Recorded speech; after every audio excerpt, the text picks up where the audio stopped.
Time Warp.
I'm as valid as they fucking come, mate. I can spin dash into a cloud. Do I know the Crazy Frog? Yeah, I know the Crazy Frog. I'm online. Seem harmless for you. A daddy with the long legs? No, thank you. I wouldn't want that in real life.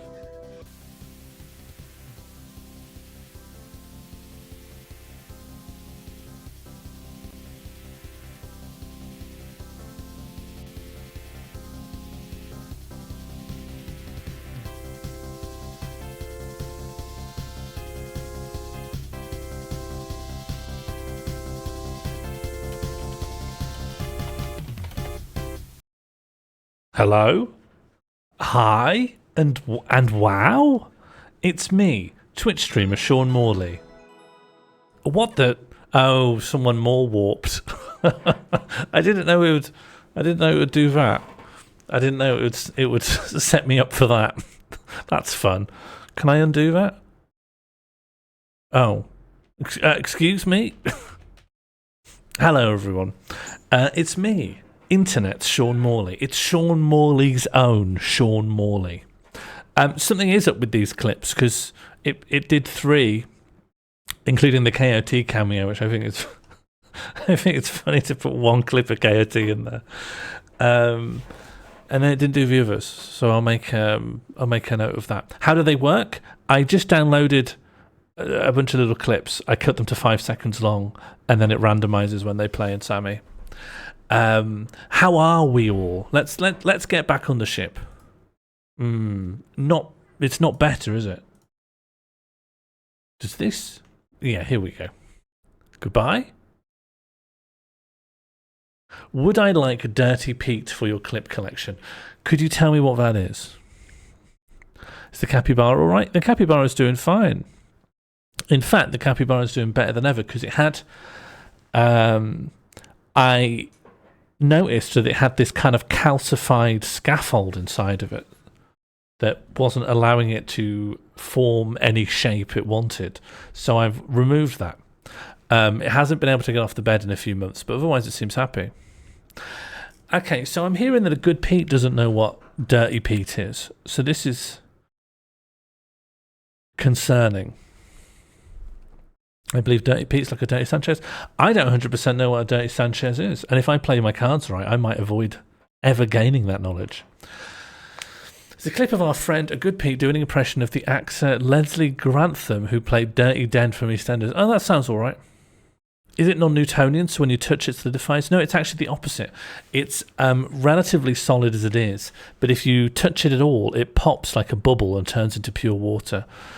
So do be careful. I've not been able to go to sleep in weeks. I'm just hoping it will sort of slowly at some point drift onto the carpet and I can get some kip. Is Dirty Pete like a dirty martini? I don't even know what a dirty martini is. I don't think I know about anything that begins with the word dirty. Apart from perhaps Dirty Harry. I know. I don't even know much about Dirty Harry. What happened to your landlord's son? Yeah, he's fine. He's swimming at the moment. I do know what Dirty Harry is. Oh yeah, good Pete. What's Dirty Harry then? What's Dirty Harry in 5 words? If you really know what Dirty Harry is, 5 words should be more than enough. Yeah, what's Dirty Harry in 5 words? Pete.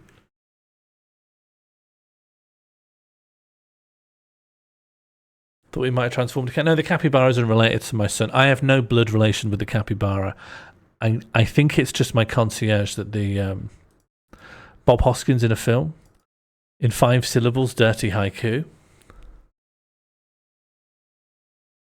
Anyway, this afternoon, I'm just indulging myself with my gentle on-ramp into my streaming schedule. I'm just going to delve my hot little knees into a dungeon and rummage around. Do you feel lucky, Punk? That's pretty good. That's pretty good. Props off to Pete there. Exceeded all expectations. So Dungeonborn, it is almost completely the game Dark and Darker, except Dark and Darker is currently undergoing a protracted legal dispute with the game publishers, the game developers, even 𝚞𝚗𝚍𝚎. So some people have come in to make basically the exact same game, but that aren't subject to a legal dispute.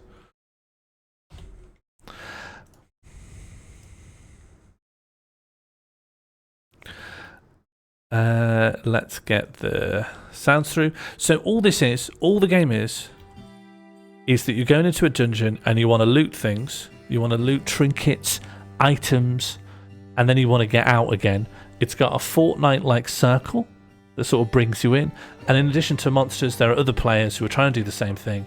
But of course, if you're looking for loot and you're looking for goodies, it is better to take it off the dead bones of someone who has spent a lot of time looting them for you. And if you die, you lose everything you've got. And most things are dependent on you having decent gear. So losing it all effing sucks. Let's just be a fighter for the basics. Let's just go absolutely basic. Alright, what can I do? Have I got some logging in bonuses? Guild's tributes. Traveller's boots. Oh, it's just a thank you for... This is just a public playtest. The game's just in a alpha playtest for a week or so. So I'm playing it during that. If anyone else wants to play, by the way, if anyone just happens to have the time and can be bothered, it's just free on Steam and you can team up with me.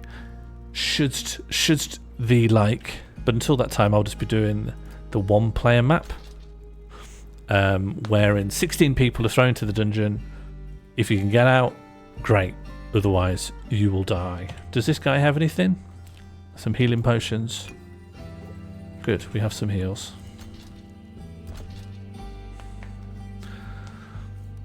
The game is ludicrously slow.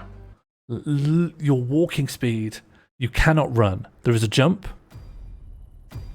but you walk around at an absurdly slow lurch. And the enemies are largely very boring. In a way that I find calming. I find it quite nice. I find it gentle. So here I am. There are 16 other people somewhere in the dungeon. Let's begin. And a lot of the combat is just hitting things with a big sword and just trying to not let it hit you.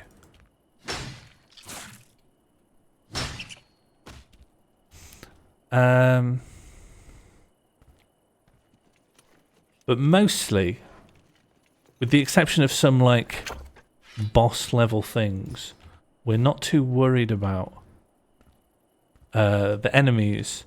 They are just a bit tedious and they're just sort of there to be in your way. Just like these zombies aren't really a threat. They just create a movement hazard.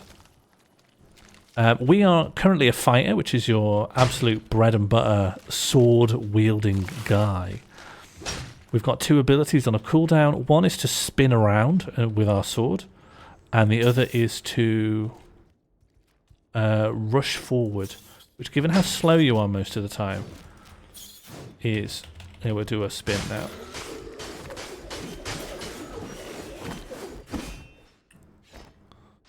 This is just like D&D. Oh, that's a rogue. That's a human player. So there's a rogue who can go sort of invisible, but in reality they just look like wisps. I feel very confident that that was a human person. But I have no idea where they've gone. They're outside. They're outside. We're going to go get them. Our spin is on a cooldown. There's a rat after them, so they're going to have other things to deal with. I've only got zombies to deal with that are very slow. No thanks, rat.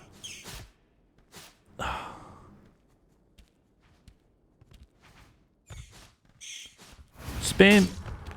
Oh no, they petrified me. So they've turned me into stone for a second. But the moment I'm allowed to leave, I'm going to pop a heal so that I'm going to have slow uptick healing. And then we're heading in. That Ent guy actually is no joke, but he's quite slow.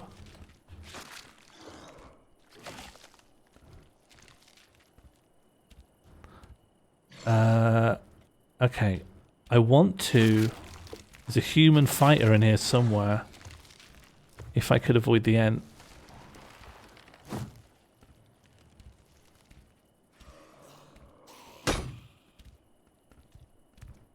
It's so slow, so you end up in these like weird little chases of... Also, rogues. Rogues are really squishy, and they're mainly about sort of hiding and running away, and I guess that's why I can't catch them. I really need to have caught this guy unawares. And there are just too many things that want to get me. Can I get around? Yep. Okay, I think we've ended up in a stupid goose chase where I don't even know currently where the goose is. I've lost the goose. Oh.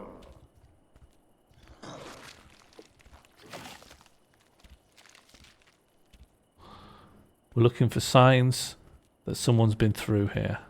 I think rogues, often you can tell when someone's been nearby because stuff's dead, but rogues can go quite fast.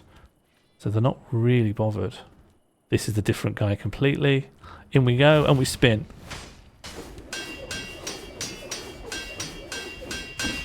Wow, you really can block a lot of that spin, huh? Alright, I'm dead. Why is the Ent caked up? What do you mean? What, like makeup? If there's one thing I can say about the game genre of dungeon bollocks, or whatever it's called, is that a dungeon isn't... What's not a dungeon really where we were? A dungeon's just like a little room at the bottom of a castle where you put someone in prison. It's not a giant mansion full of rats. Okay, that was a bad first run, but we're just warming up. We're just warming up. I think the thing I'm realising is that you can block that spin, which means the fighter's absolutely useless. The fighter's whole thing is it can do a rush and then it can do the spin. That's all you have uniquely going for you. Oh, and you've got a higher than average strength stat. But if someone can just block the spin and that's that, then that's that. Why are you this colour? Normally these insects are... Normally these guys are white, and this one's sort of lime. What does that mean? Why are you lime? No, the roof's good. So, the map... not a lot is randomised in the map. So I know there's a player down there, for instance. Oh, that player's taken on the werewolf. They're going to die. I've tried to take on the werewolf just to see. They are going to die. The werewolf is borderline unkillable and is ludicrously fast for a game where your own movement is so locked. So when they do die, I might loot them. Or maybe that's daft. Maybe the werewolf will just get me. I'm going to see how it plays out.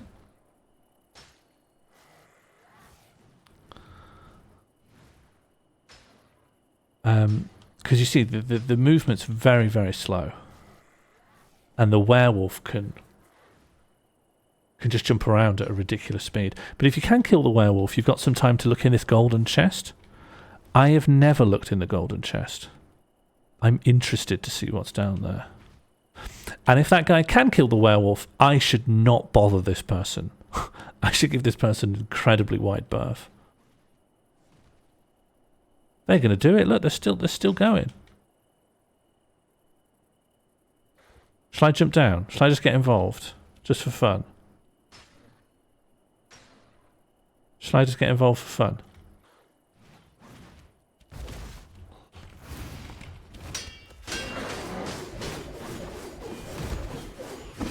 Okay, and goodbye. Have fun. Oh! Don't you bother me. No. You've got your own things to worry about.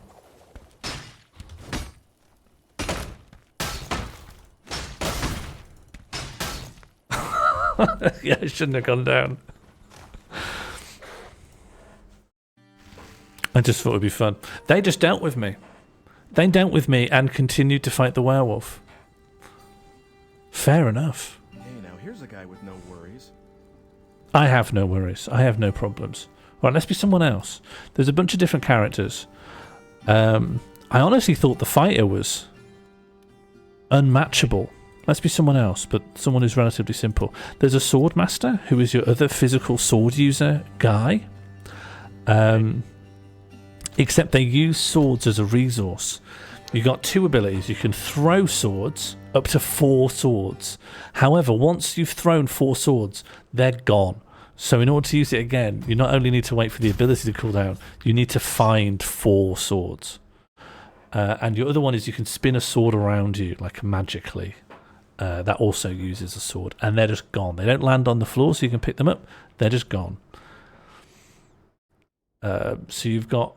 With a sword master, you've got a couple of good sword things in you, and then you're going to struggle. Egg. What was I saying? Yeah, so not a lot is that random. The map and where things are is just... Ooh, what's that? Oh, God. Did not see the bat. Egg. So spawns, where other players spawn, is not random. So there is someone over here, almost certainly.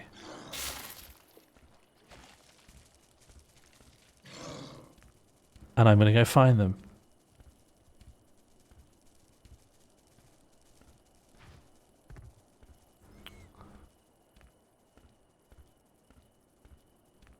Oh, no one here.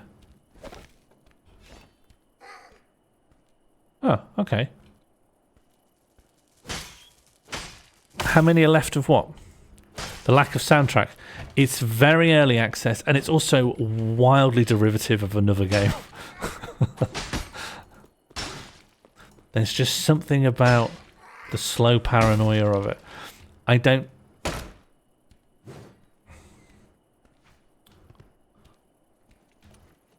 Is that to prevent you spawning next to a werewolf? Yeah, I think it's because the monster spawns are all laid out assuming that you'll be in a certain spot. So there aren't really many viable options. And it wants to put you in somewhere where you haven't got like a direct eye... Ooh. Where you haven't got a direct eye line to someone else. So someone just couldn't just murder you straight away. Oh, this sword just goes above the little insects. Great. Good. Such happy.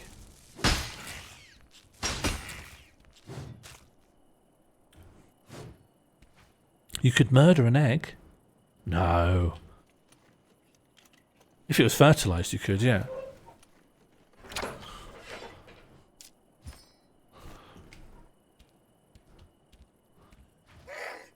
Egg, egg. Okay, just going to hit things with my sword for a bit. Yeah, I don't know. There's always at least something inside me that's broken. I've now sort of realigned myself to consider myself more of its tender than maybe the person who's strictly responsible for it.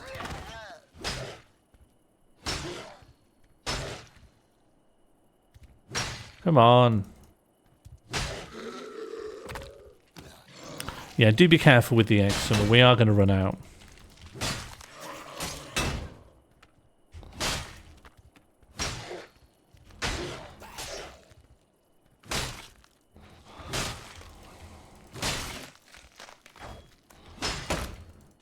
I don't like the spear skeletons. They can hit quite fast. So there is a fortnight circle. At the moment it's huge. It covers the entire map. But it will shrink and force people together. In order to leave the map, portals will start appearing once a certain amount of people are dead, when there's only like, let's say, half the amount of people left. Thank you for triggering the welcome bear. I love seeing new faces in the chat. And I love to see this community grow from strength to strength. Oh, mimic. So the circle will go down and you can portal out.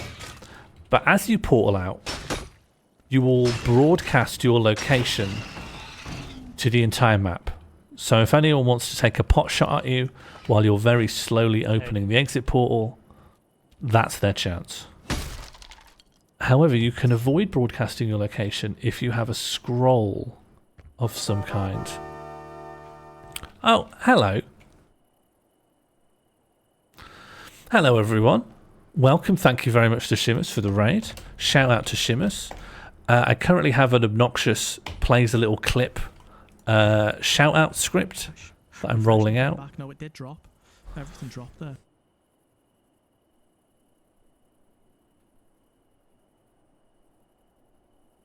But it does just pick completely random clips to play.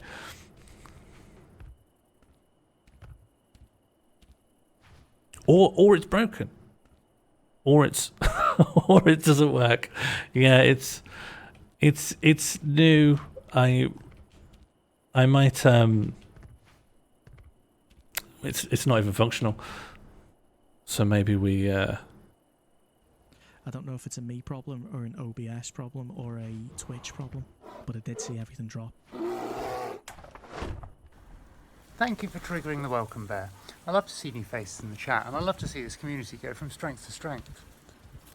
Thank you for triggering the welcome bear, Fluffweasel. Kind of obscured by this clip engine that I think has crashed. You didn't miss much. Thank you so much for triggering the welcome bear. I love seeing new faces in Birmingham New Street, and I love seeing everything this would be community grow okay, from didn't I, strength to lad? strength. That's good. That's good. Okay. Apologies, 𝚱𝚎 for that absolutely terrible attempt at doing a shout out. Thank you very much for the raid. Was it chess today? How did it go? How's your win-loss ratio? I'm playing a little bit of the Dungeon-Born playtest. It is just a clone game of Darker and Darker, more or less, except this one is embroiled in a protracted lawsuit with Nexon. But in as much as it's a clone of a game that now I can get on Steam and don't have to buy off their website, I'm enjoying it. It's a little bit like a first-person dungeon Fortnite.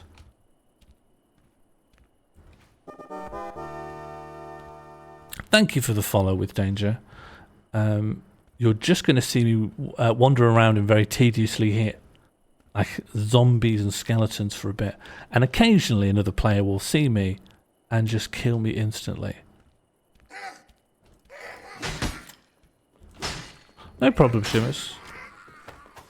Thank you very much for the raid.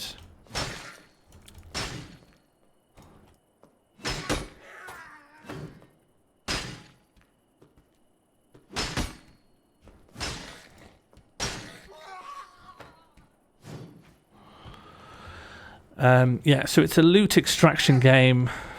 I'm not too familiar with the genre, but something about it being in a dungeon. I'll play anything set in a dungeon. If it's in a dungeon, I'll have a little look. Okay, I've gone the wrong way. This is bad. Oh! Okay, so that's a rogue, and it's petrified me, and then he's just left. Oh, no, he's still here. He's just semi-invisible. I'm going to try and strafe around the monsters. What does this... I don't know what this potion does, but if ever there's time to take it, it's now. Oh, I'm being pursued by a flying book. Kind of hard to spot.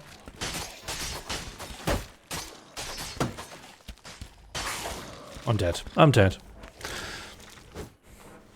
Yeah, I hope I win the streamer challenge.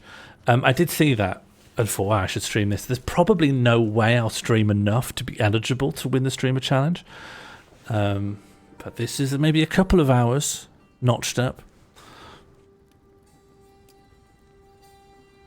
180 minutes. Oh, what's that? That's 2.5 hours, right? No, that's 3 hours. Hell, yeah. Yeah, it's 3 hours.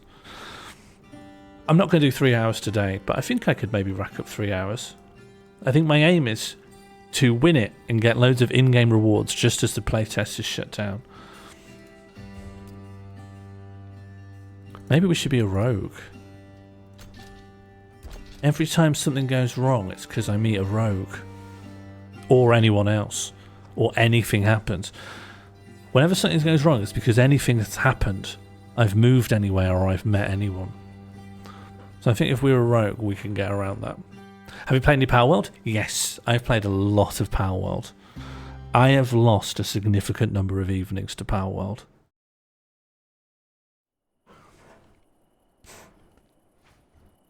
Me and Catbox did a Power World stream on the weekend of launch. And then after that, we just kept playing in that world, which is called 𝚱𝚎𝚌𝚘𝚎 Memorial Universe. And we've done pretty well, I think. Oh, I don't know this area. Oh, is this the boss? Okay. Rogues can go invisible. So maybe I'll go invisible. If I'm where I think I am, then where that werewolf is, and where another player will probably be, is just around here. Yep, there he is.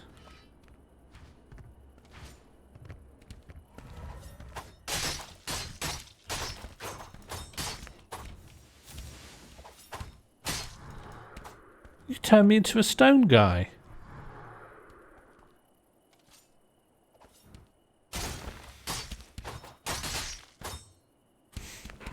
Maybe I hate this game. Maybe I hate this. Maybe I hate this game. Maybe I hate playing this, actually. Maybe this isn't fun. I'll just be the skeleton guy, just to check if I am having any fun.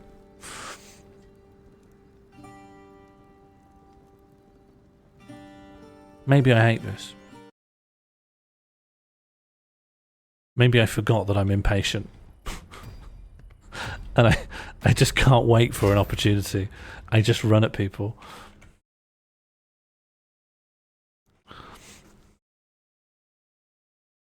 Okay, this is the Cryo Wizard. Cannot be healed with holy magic because he's a little skeleton. But you can cast a freezing spell on the floor. I have... Oh, how does it work? Oh. Oh, okay. Can cast a freezing spell on the floor, but crucially can also... Oh, I thought you were dead. Can also do this. Just go into a little freezing thing and heal up again.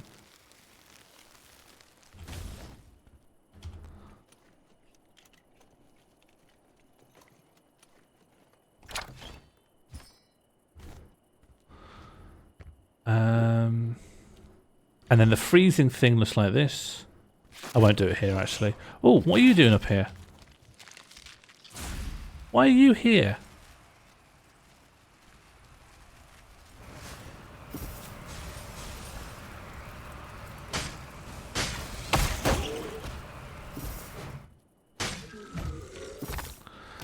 Yes, maybe more like a lich.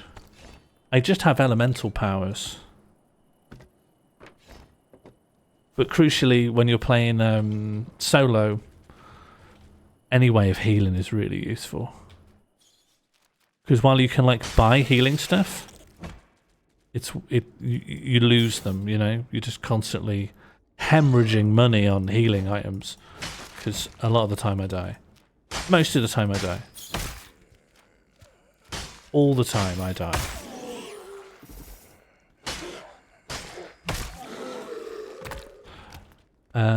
This is the chest.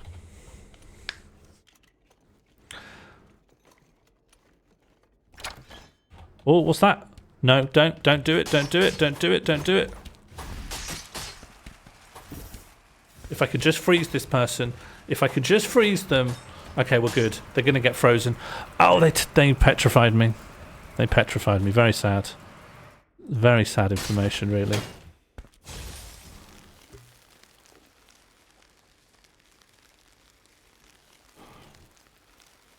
Okay, we're going to try and get another freeze spell off.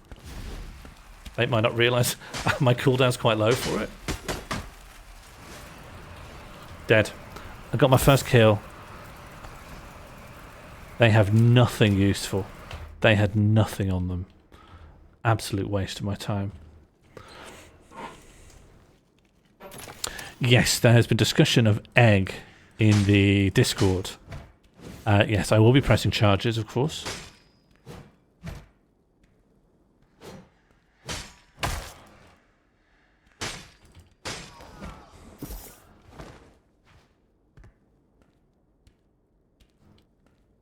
I think it would be a real shame if saying egg just became a sort of global meme.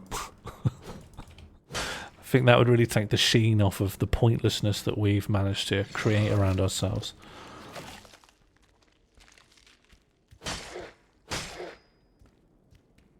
Ghost.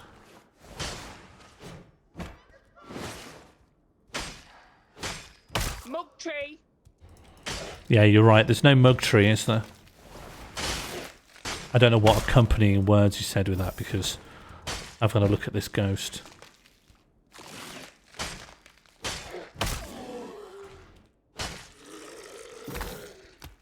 I gotta heal. Mug tree. Recommend 64 gig of RAM. It can't hurt, can it? Egg. A lot of streamers I follow have at least one egg emote. Why do you think that is? I have heard that just egg is just a weird or surrealist comedy shorthand, and so just crops up time and time again.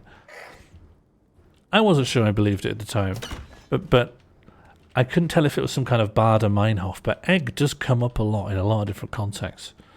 For instance, here's one. There's eggs in our kitchen. How do you explain that? Oh, thank you for the follow. I'm Chris Kidd. We're just talking about eggs.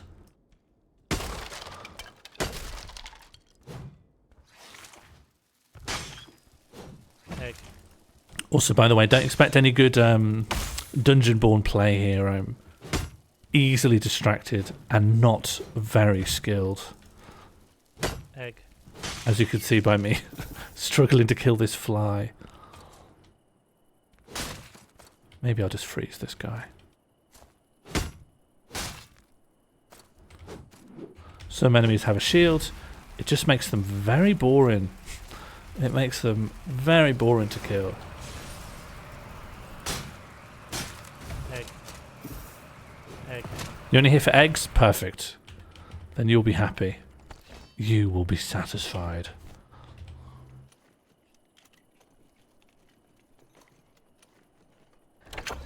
It's only 2 streamers with egg emotes. That does make me feel considerably better.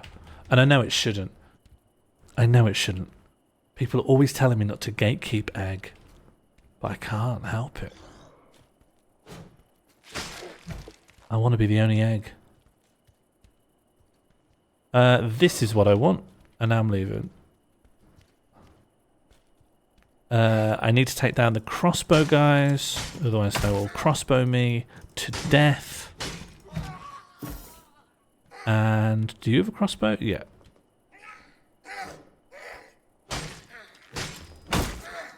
Egg. Whoa. Oh, stop. If I heal, will they just give up? Egg. Nope, still going for me.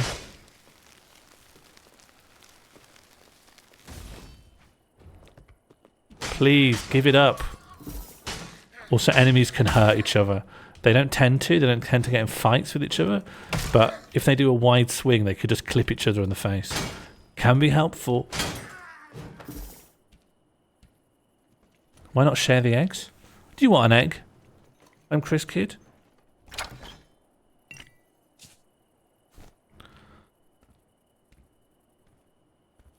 Okay, I think...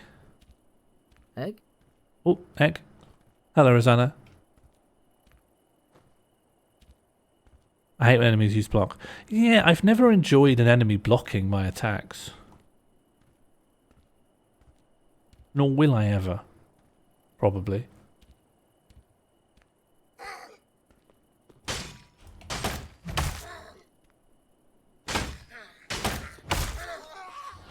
Lovely. Heal.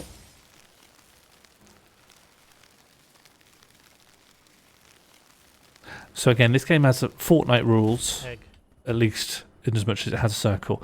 I'm on the very top right here, so I am at risk of the circle, but I think I'm going to play slow and try to survive.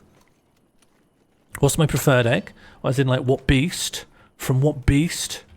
Or from what kind of cooking? How do I like to prep an egg? And in fact, I can cover both bases. Chicken hot for me. The classic. Egg. Emu egg? Have you for real had an emu egg? Is that like an omelette unto itself?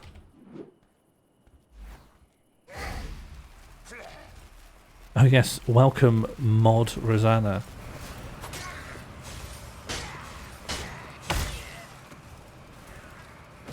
I hope you wield the sword with dignity. Dead? No, just injured. Egg. Come on, mate.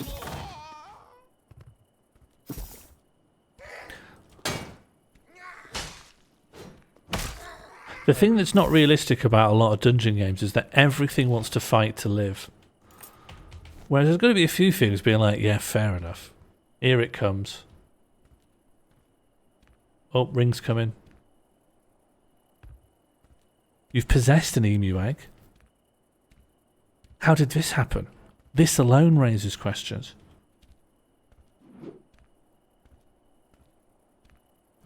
Went down the cultivated meat rabbit hole on YouTube yesterday. What is cultivated meat? Are we talking about like artificial meat? Like the lab-grown flesh? Petri dish flesh? I've had some of that stuff. Some of it's really good. I don't like the ones that go far enough to emulate gristle and the other like bad bits of meat for the sake of accuracy.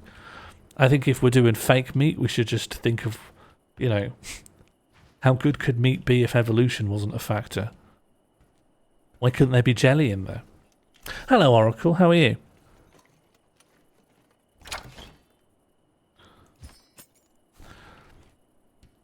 Has anyone watched the 𝚱𝚎𝚌𝚘𝚖𝚎 apology video for all that YouTube plagiarism drama? Because when he does it and he's talking about how bad everything is for him because he got called out, he has a Fabergé egg on the bookshelf behind him. And I thought, is that a Fabergé egg? Can you get out of the way, please? Oh, my days.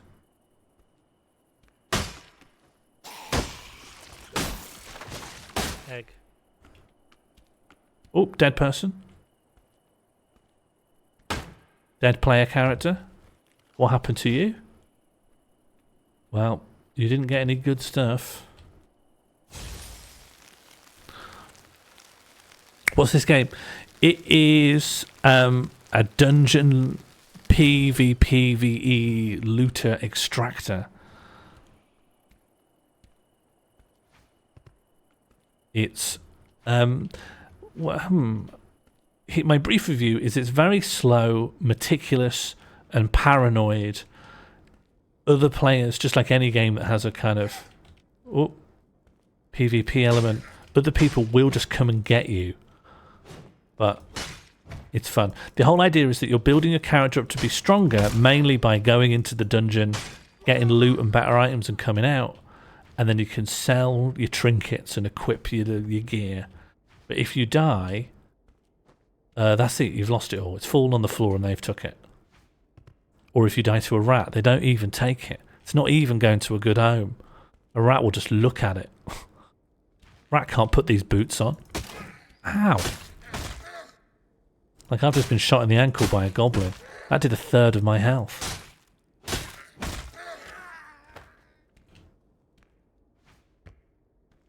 Sounds terrible. Yep, fine. Egg. It's not very ADHD friendly, I'll say that. Making a small slip up has absolutely disastrous consequences that can throw 10 minutes of very slow gameplay straight into the centre of the bin. Oh, the Liebenspiel poster's dropped. Yeah, I made a new Glang Show thumbnail for it. And I'm going to put out some Glang Show promo this evening to accompany it. And also recently we got the second video edit cut of Terry Wogan's Screams back. And I think it's getting close. I think there's still a bunch of stuff that he's doing, but it's getting there. Okay, so at this point in the game, portals do exist. So the ability to escape the dungeon is now active. Just need to find a portal. They could be anywhere. They're glowing blue. Oh, no, the ring's coming. No. Open. Are you dungeonable, Albert? Yeah, actually, that sounds right. When I think about putting you in a dungeon, everything feels plausible. Everything about that scene in my mind's eye feels real. Okay, so all I need to do is activate this, and for no one to find me and bonk me on the head, and then that's it. I've dungeoned. That's true, but outdoors. And I'm no medieval historiologist, but the dungeon was indoors. Indoors and downstairs. Thank you so much for triggering the welcome bear. I love seeing new faces in the chat, and I love seeing this community grow from strength to strength. Okay, dungeoning was fun, and I've dungeoned now. Should we do something else? Ugh. That's enough dungeon. Or should we dungeon on? Dungeon on, no more dunge? I don't have a plan for what comes next. Hello, Immoral. Anyone object to me transitioning away from dungeon?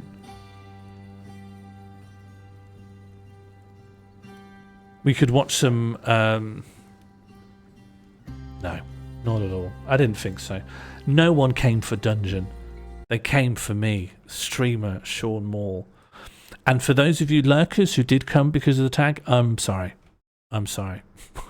I've becoming undungeoned.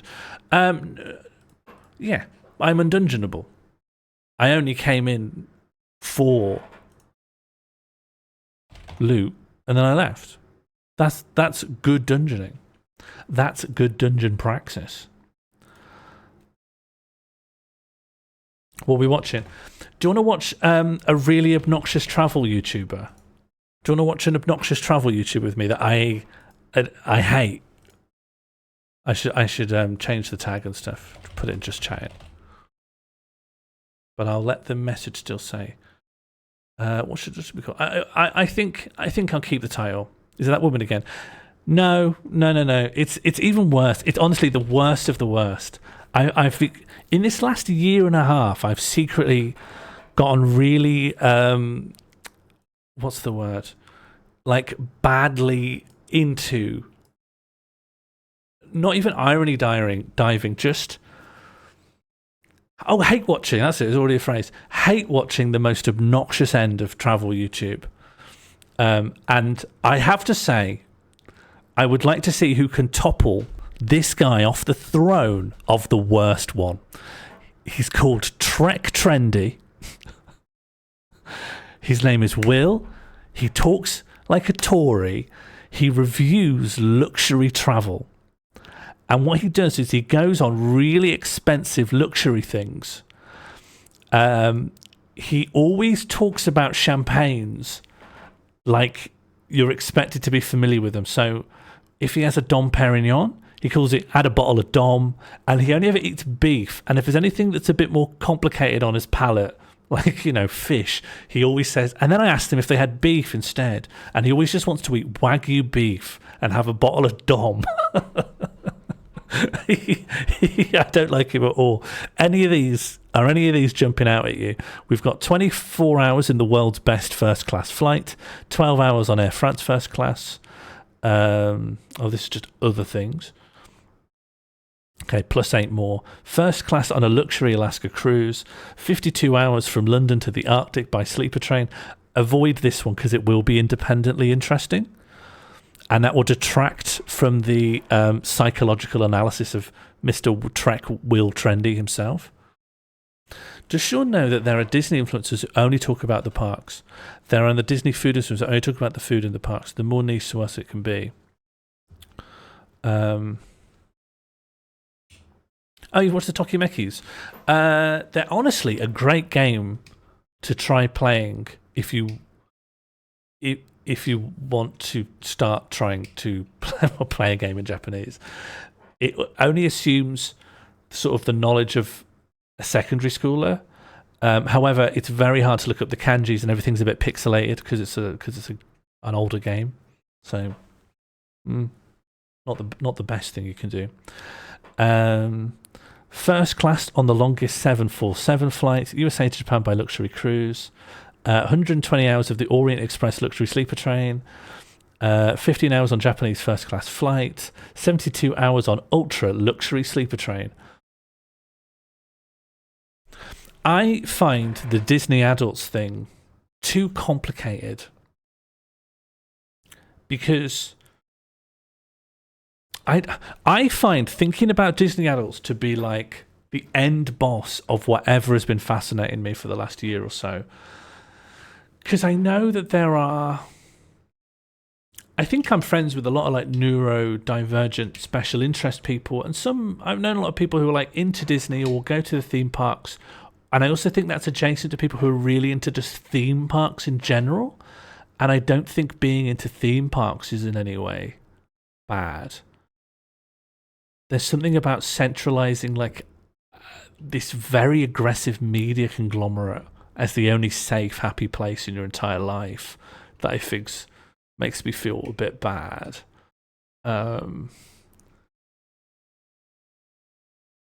something about their intensity. I've been watching YouTubers who are going to Disneyland Shanghai to see how they are dealing with the fact that they only know Disney, but now they're having to like navigate Disney in China, and it's like majoritarily Chinese people there, and it's like slightly different in ways that they don't like, and they're trying to not be like, I don't know, a bit racist about it, because they're going there because they like Disney and they just want sort of things to be the same and familiar, but this is Chinese now.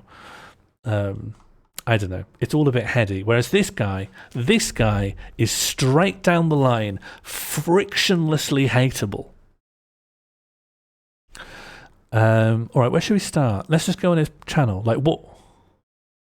And I need to set it up so the sound is coming out of this. Okay, 52 hours on Amtrak.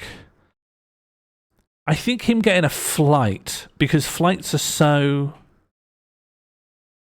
empty and they're so uninteresting in and of themselves, then it will just let personality come out. So let's open up popular videos and just find... Let's just go straight for the most recent flight one.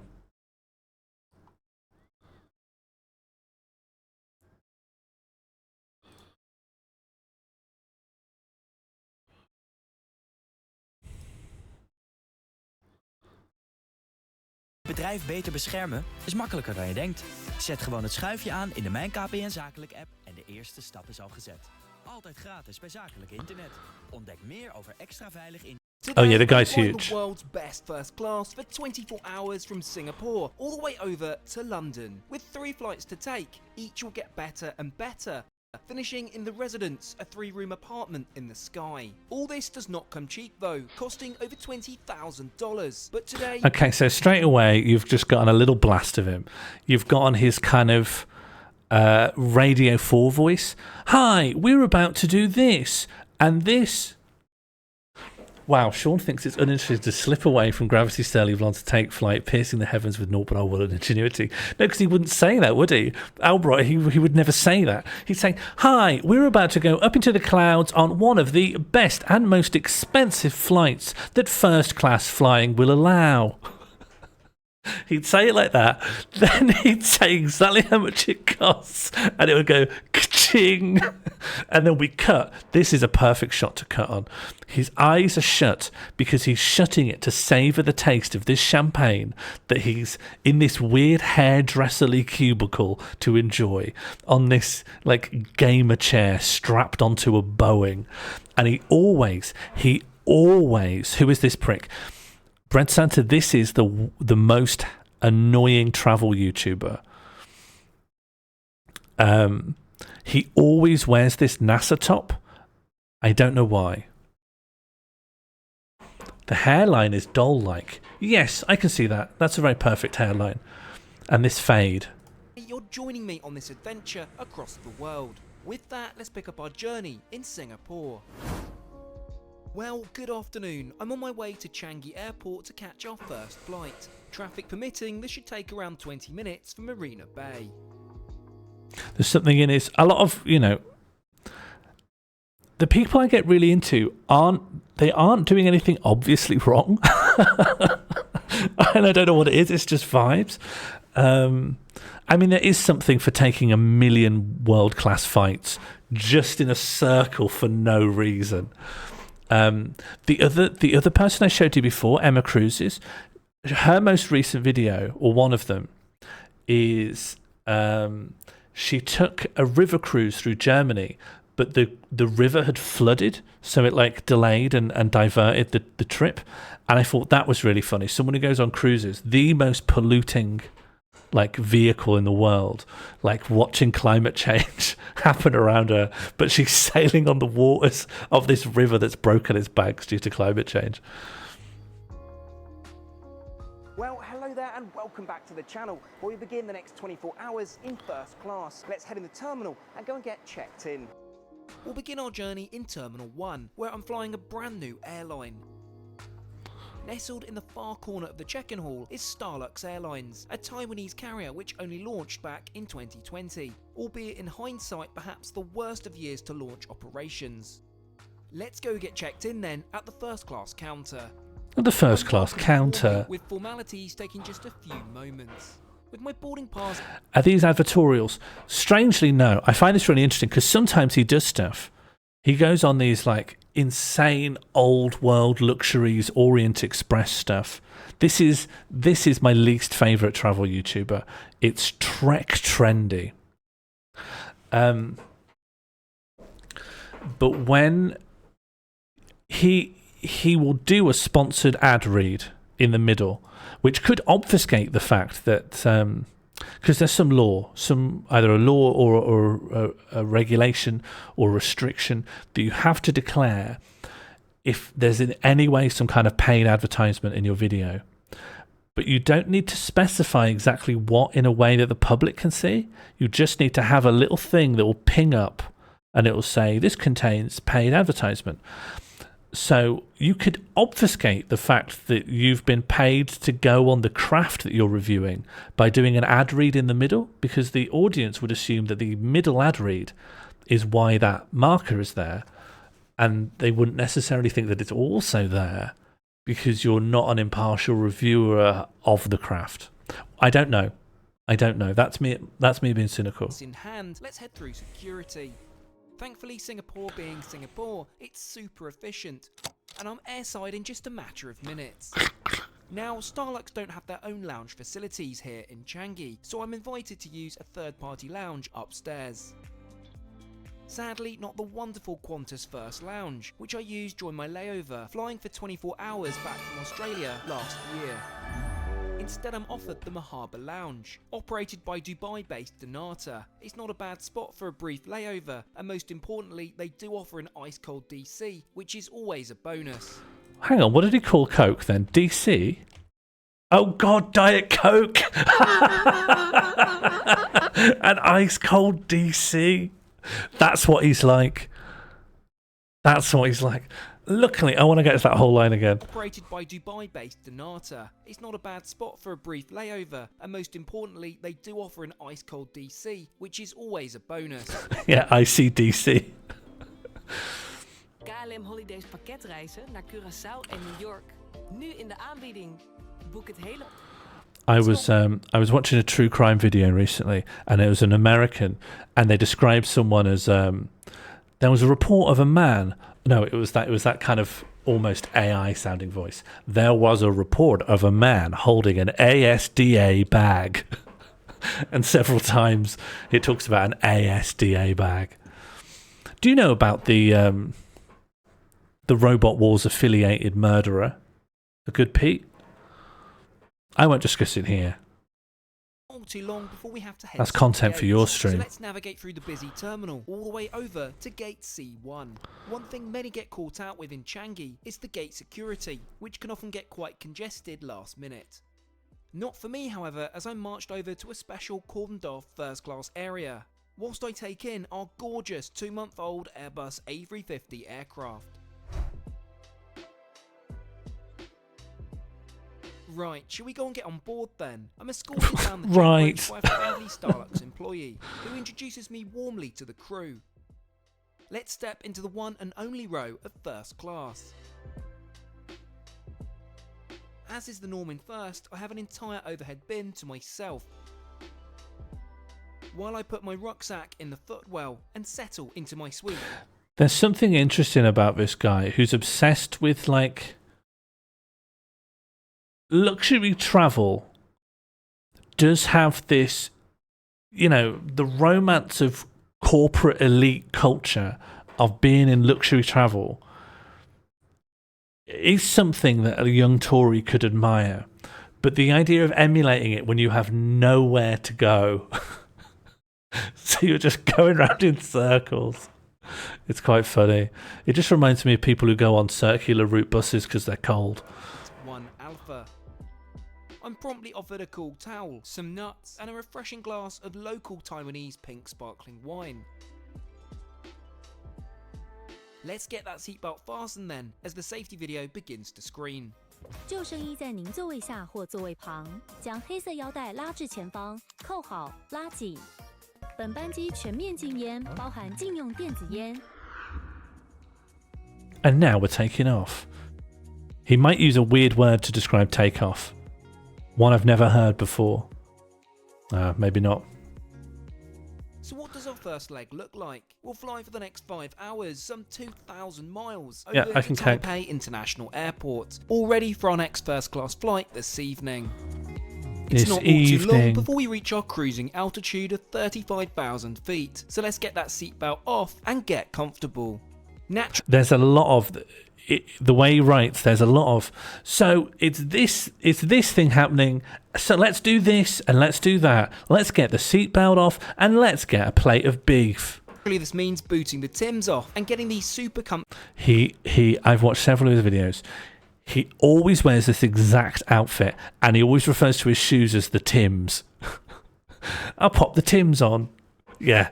No, but he does it all the time. He loves the Tims. You'll hear about when he pops the Tims on. He provided slippers on. Yeah, it's not improvised. It's not improvising this.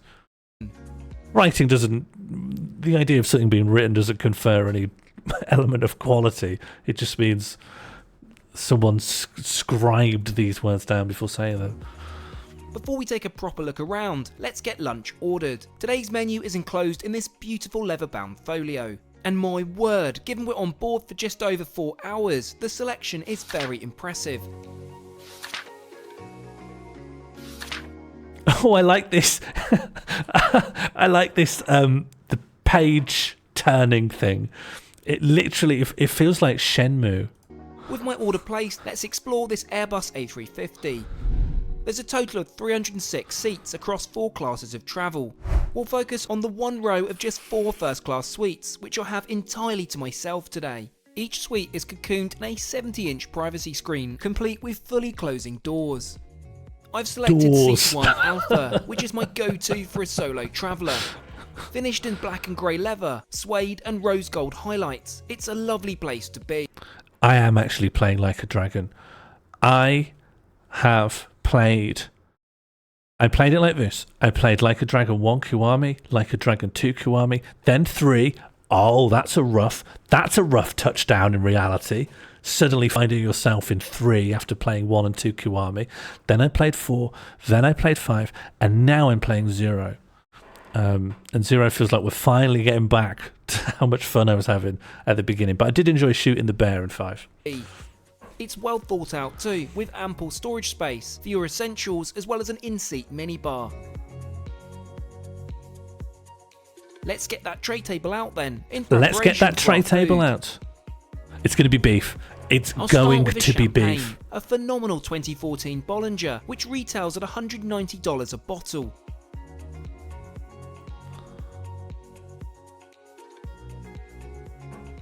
Shall we get stuck into our food then? To begin, I opt for the smoked duck orange salad with spinach, mozzarella and a citrus dressing. It's not beef.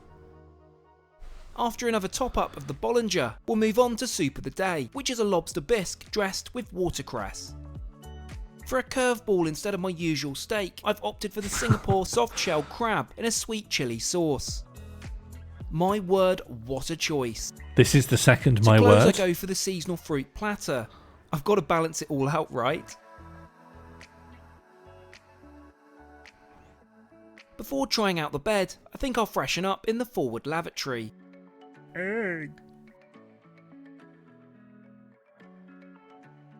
Yeah, he's in space, yeah. They've convinced him he's in space, but he's not really in space. Importantly clean, complete with Starlux branded toilet roll, greenery, and even spa music playing in the background. I don't want that. And even spa music. In my absence, the lovely cabin attendant has made my bed up for me on the other side of the aircraft in 1 kilo. The bedding is... Okay, another trope I'd like to predict. He always creates footage of him going to bed, but he's obviously not going to bed yet because all the lights are still on. He's not maybe not dressed for bed. Is of high quality Egyptian cotton, complete with a pillow, duvet and mattress topper. I love the privacy offered once the door to your suite is completely closed. I've also requested another Taiwanese speciality, the bubble tea of course. I've certainly never seen this before offered on any aircraft. With a couple of hours left of the flight, let's watch a movie on the 32-inch personal entertainment screen.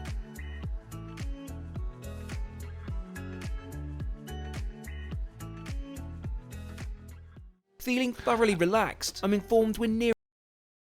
Oh yeah. Yeah, he's on here for 24 hours. But there must be legs and layovers maybe? Because he went from... Didn't he go from Singapore to Taiwan already? So I'm not sure. Bring our final approach into Taipei. So let's head back to my originally assigned 1 Alpha for landing. Hoe HelloFresh jouw ingrediënten vers houdt? Nou, de ingrediënten maken slechts 1 stof.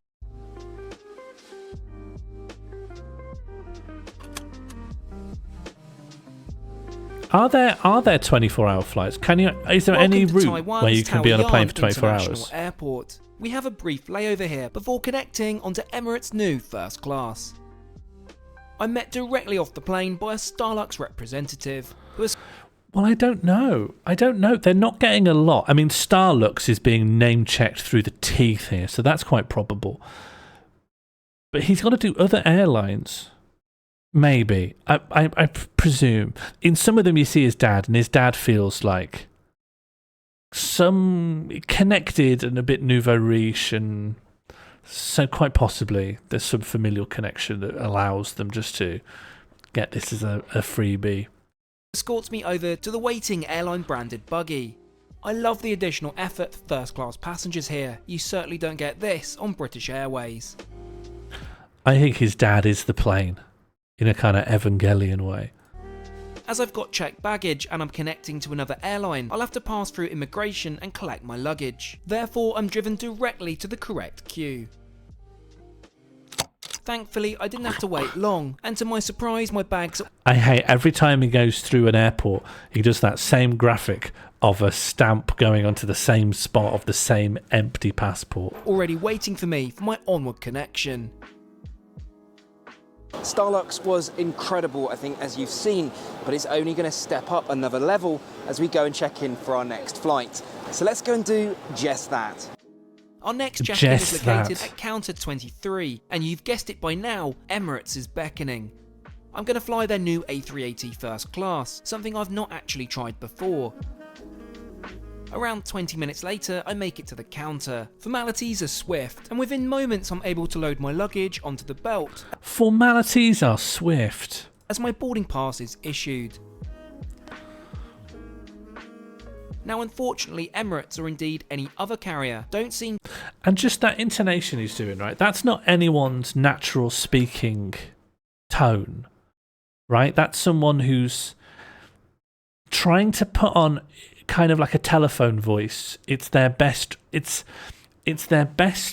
voice of how they think people ought to talk based on how people on the radio talk or something like that. It doesn't feel like someone would speak with that kind of rising, falling tone all the time if you're just sat with them talking about chips. ...to offer fast-track security here. Within 30 minutes or so, my passport is stamped and I'm out into the airside part of the terminal. Why is his passport been... have a great deal of time. So was his passport stamped twice in this airport? Didn't he use that little clip already? let's head straight to gate C2. Walking down into the departure lounge grants us our first look at tonight's aircraft, this 8-year-old Airbus A380. Though to note, it's just been completely refitted with a new interior. So let's waste no more time and go and check out what's changed on board. I didn't know we were wasting time. Experience this all-new first class, it's time for a quick word from today's video sponsor, Odoo. So I need a website to showcase the trips I go on, something simple but easy to manage wherever I am in the world. Meet Odoo, the best platform to manage your whole business in one place. Oh, and did I mention, the first application on Odoo is free forever. With Odoo's website builder, I'm able to get set up in 4 steps. Within moments, boom, just look at this beautiful website. I can customize my website by clicking anywhere, by changing the text, images, or just by dragging and dropping building blocks. What's sponsor block? Is that something that can block out this bit of a YouTube video? The existence of... I find it really interesting that, like, obviously ads run the whole internet, and places like Spotify and now YouTube want to upsell you on this idea of, you know, we're going to absolutely fill this thing with ads, but you can buy a version that doesn't have ads. And that paradigm's like really popular. But the problem is that there's no money in anything. So the people who make the content that goes on the platform are also putting ads in that content. So you can subscribe to Spotify and then listen to a podcast, but then there's a massive ad read in the middle of that podcast. Or you can subscribe to YouTube Plus or Red or whatever it's called. And you go, no, I don't see adverts. But there's adverts in the middle of the videos. So you're only escaping like one strata of the advertising economy, whereas actually the more annoying one, where the advertorial exists inside the video, there's nothing you can do about that. Blocks to switch up the layout. Apart from sponsor block. My new Trek Trendy website. You can check it out yourself. I've of course hidden some luxury Easter eggs for you, such as my best tip. That's bad. I've never heard about sponsor block. I will 100% be getting that. For upgrading to first class. Odoo has all the features you need to develop your business online. If your needs evolve, just upgrade to the standard paid plan. Well, I listened to a fair bit of radio growing up, but a lot of it was BBC, so you just don't hear adverts. The existence of the BBC has helped make adverts jarring for a lot of British people. However, it probably should still be destroyed. To access all applications. Go check out Odoo today by clicking my link in the video description to get started for free. You'll get unlimited hosting, lifetime support included, and There's nothing the in fitting that. and upholstery of their game changer product through Oh, into thank the you, rest of their FMC. fleet. I keep forgetting that we're the same volume. Thank you, FMC. Works by users pressing a button that sets the start and end point of an advert. Oh, that's so good. I love that way more than some kind of automation. That's great. That's so much simpler than like, we got an AI to work out when someone's talking about ads. No, this makes so much sense. That sounds great. Cream coloured leather, lighter This is an advert for sponsor block now. toned wood finishings. This is really something special. We're on the upper deck, which also features 76 business class seats, and of course 13 other first class suites.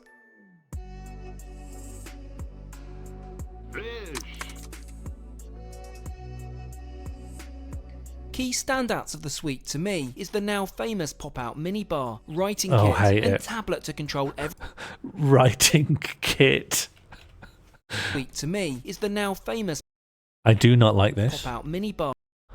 There are two buttons. Is one to open, one to shut. Both the buttons are labelled with the word press, which I have to say, press is not helpful on a button because it doesn't tell you the function of the button. Imagine you were on a lift and all the buttons said press. Writing kit and tab. Oh, I miss writing kit. Standouts of the suite to me is the now famous pop-out minibar, writing Kit. I don't know what about that's wobbling my brain so violently. Writing, because I own a notebook and a pencil right here. I use a notebook. I just would never call it my writing kit. It's a weird word. It's a weird phrase. It was just my writing kit. kit and tablet to control. It's like I wouldn't say just mask vibes. It's got this weird like Bear Grylls-ification. It's not just a notebook for me to just jot things down in. It's my kit for writing it. It serves a function. It's part of my entrepreneurial, Inspector Gadget loadout. Every feature of the suite. Let's get my seatbelt fastened as the safety video begins to Let us get my seatbelt fastened. screen. Should be open and your seat in the upright position. There are 10 emergency exits on the main deck of this A380.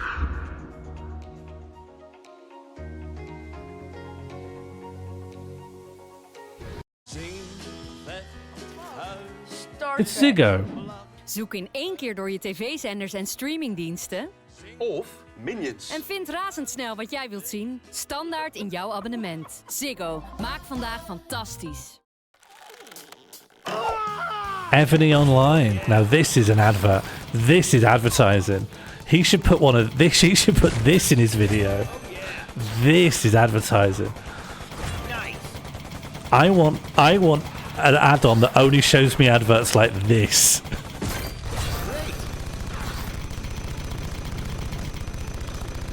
We're gonna watch the whole advert. This looks good. I should stream this.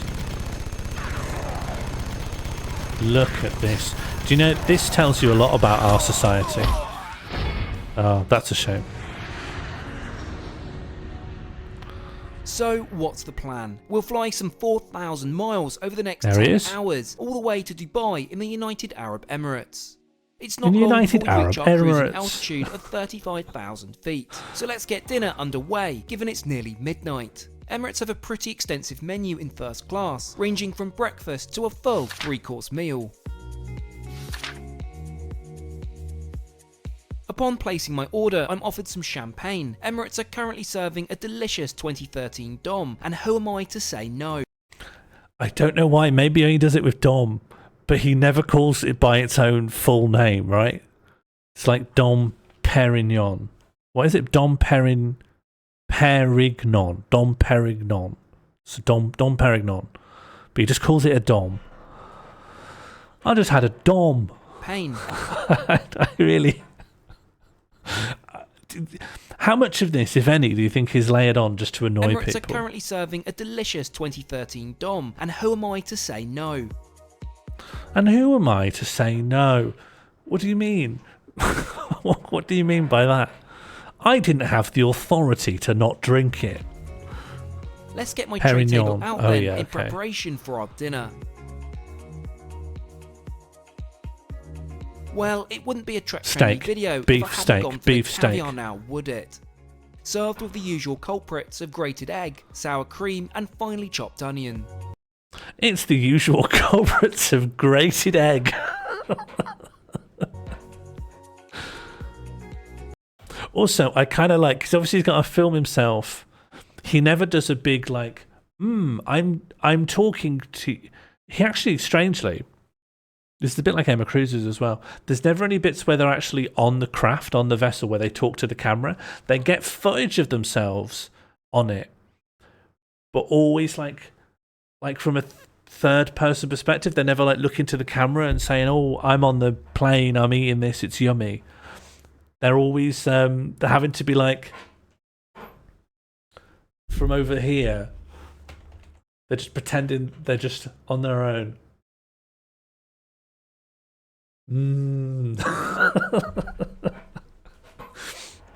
Just really strange for him not to. What am I doing like that for? For main, I've yet again opted not to indulge in steak and instead choose the Chinese-style braised chicken served with steamed jasmine rice.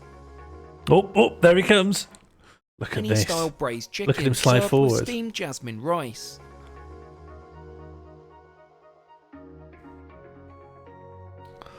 Due to just how late it is now, I'll forgo dessert in favour of a shower. Located at the front of the first class. Just strange phrasing.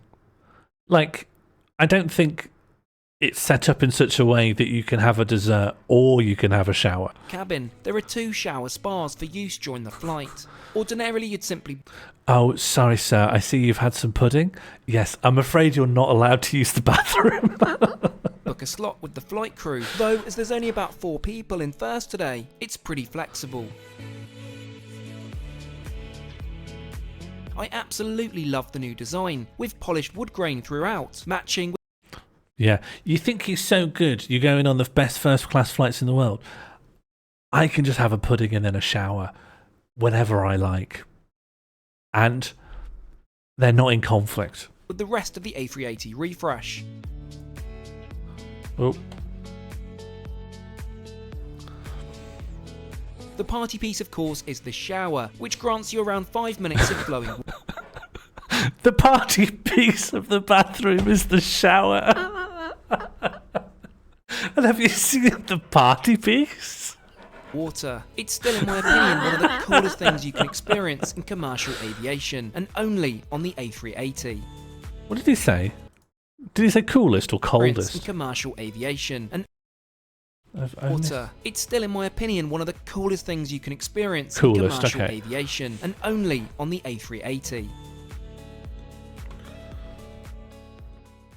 Now to change into my provided moisturising pyjamas, you also get a Bulgaria amenity kit, which I rate as the best in the sky. Though do note you also get a range of amenities for your use in the shower spa. Oh nice, best of luck for Wormhole tonight. I know that you will smash it.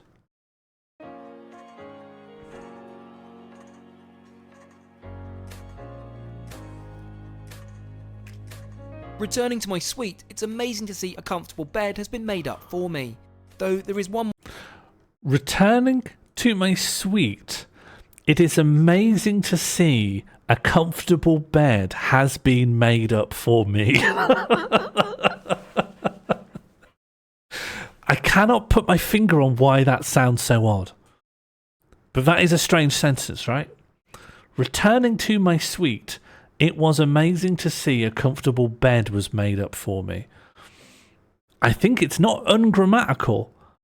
It's just not quite how a person talks. More surprise tonight in store for us. Let's stow my clothes Oh, more and wash bag surprises. in one of the empty suites adjacent and head to the back of the aircraft. Behind business class is the famous Emirates Bar and Lounge, which There of it course is. has also been freshly refurbished, and it's looking stunning. Of course. Of course it's been freshly Met refurbished. KLM Holidays komt alles samen. Je vlucht, verblijf. And you best believe I got a photo. You With that, I best think it's believe. fine. Sorry. And you best believe I got a photo. Can I have a photo pretending to be behind the bar? With that, And, you know, they've just refurbished here and I saw someone cleaning. And you best believe I got a photo pretending I was a I cleaner. think it's finally time for bed. It's been quite the day of travel, with more to come in the morning. In the morning. I think come for the intonation and stay for the slightly strange choices. There's nothing here. There's nothing here that's like absolutely out of this world bizarre. It's all just he's a subtly odd guy. And because he's churned, he churns these so much. I honestly think every fortnight he has to have gone on a first class something to get through the volume of videos he wants to do. So it must be quite busy. And I don't think it leaves a lot of room or even a lot of necessity for the script to be very interesting. And I think in the laziness that develops there, you just get a lot of interesting, strange choices. It adds this strangeness to it. I'm also really interested in... you ever heard of this idea of a non-place? It's kind of a cultural anthropological term that refers to places that never develop any kind of distinct character, that also isn't a place where you are expected or that anyone would try to like develop a unique specific relationship with anyone else, like going through an airport. They're supposed to be generic. You're supposed to be able to understand it very quickly. Airports are supposed to just look like airports. And due to their function, no one's looking to make a friend in the airport because you won't see them again. They'll go somewhere else. Motorway service stations are like a non-place. Let's say like a job centre plus is like a non-place. A travel lodge is a non-place. And the things that a lot of anthropologists describe about non-places, that they're not particularly pleasant to spend an abundance of time in. They're strictly functional, unlike your nana's house, or going to see your friend, or going to the pub down the corner that you like, or going out and having some nice food. There's nothing enjoyable about being in the hotel, or unless it's like a luxury hotel, but still... It's still sort of an empty place where you aren't really supposed to make friends. And yet, I think there are people who sort of delight in being in the emptiest spaces that society can buy. And it's just because it's gilded. It's like a gilded, empty space. And there's like a whole class of people who can't imagine anything better. That's the deep down consideration. That's like the lurking abyssal zone that the rest of my interest in this kind of cultural milieu sits atop.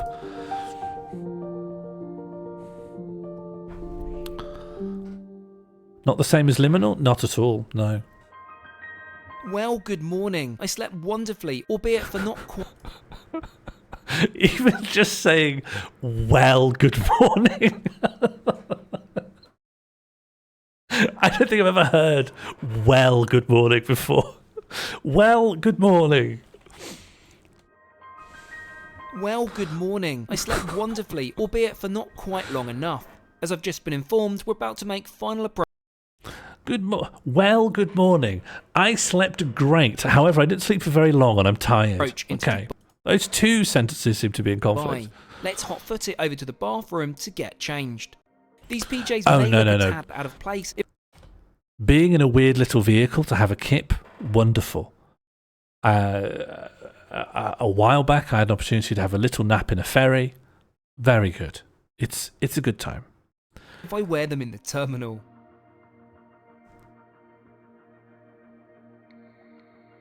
Let's get those Tims back on and indulge in a hot Get the Tims back on! Can I please see 𝚐𝚎𝚌𝚘𝚎 in the chat for let's get those Tims back on? Before getting my seatbelt securely fastened.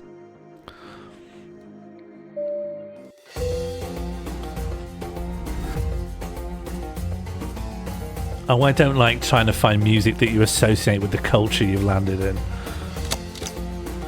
Click. Well, I'm very happy to welcome you to Dubai. That flight was incredible, but we're not stopping there. Of course, we're straight on to our next one. So it's time to go and get my luggage, and then we've got a chauffeur transfer over to Abu Dhabi.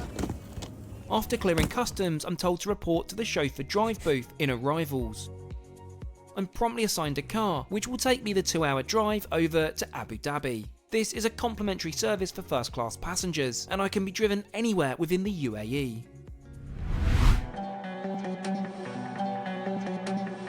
Yeah, I'm surprised it didn't say, let's get that lug.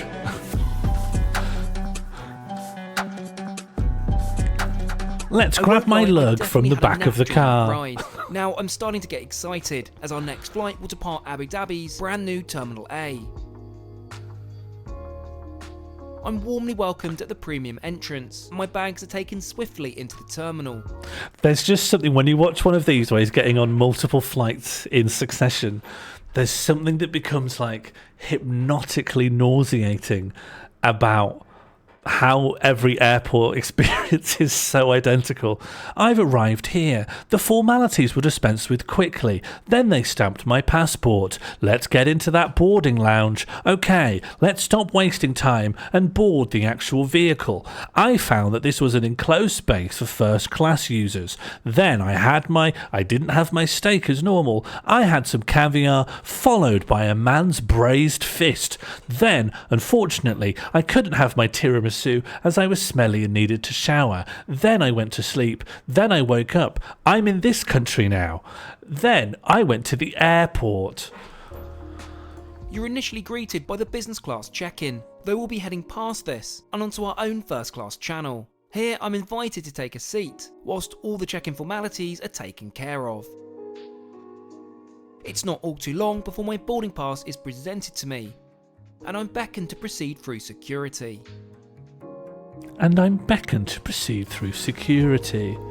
Oh, he is. We're shaking it up. Look at this. Oh. You can probably guess by now we're going to be flying the... Is it just me, or is his passport being stamped twice in every airport? Is maybe one supposed to represent entering the country and one supposed to represent leaving it? residents. Let's head over to the lounge, check out the facilities, and of course, get on board. I must say they've done an outstanding job with this new airport. It's absolutely beautiful, but alas, I digress. Let's head into the Etihad First Class Lounge. This lounge is vast, encompassing 2 levels of the terminal building. I'm warmly greeted by an... I don't know what the deal is with the NASA jumper, but he does videos where he's going across multiple days on like an old train line from the Victorian era or something. He's always got the NASA jumper on, unless there's a specific formal evening that he needs to attend, and then he'll put on something more formal, but then back to NASA. Etihad representative and given a brief tour of this stunning new facility. From the relaxing space, various food stations...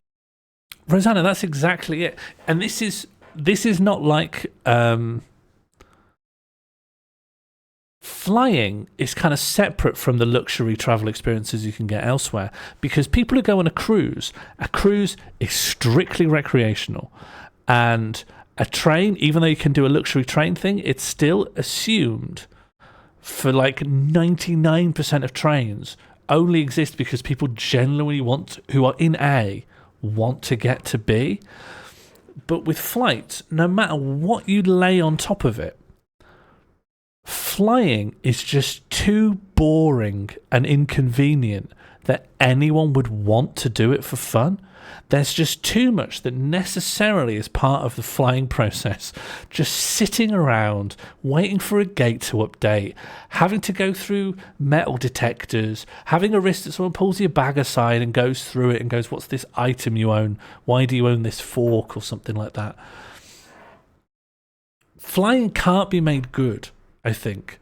And so all you're doing here is just adding like bells and whistles to what will never feel luxurious anyway, because you're having to get a flight, and flying kind of sucks, and it kind of should suck.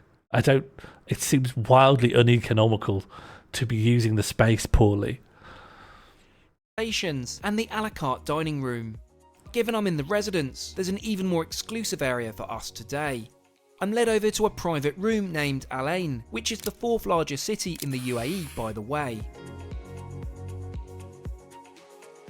Waarom jij een traineeship bij Qualcomm moet beginnen. Bij ons kun je beginnen zonder IT-achtergrond. It's one of those weird ones, right? Where like flying,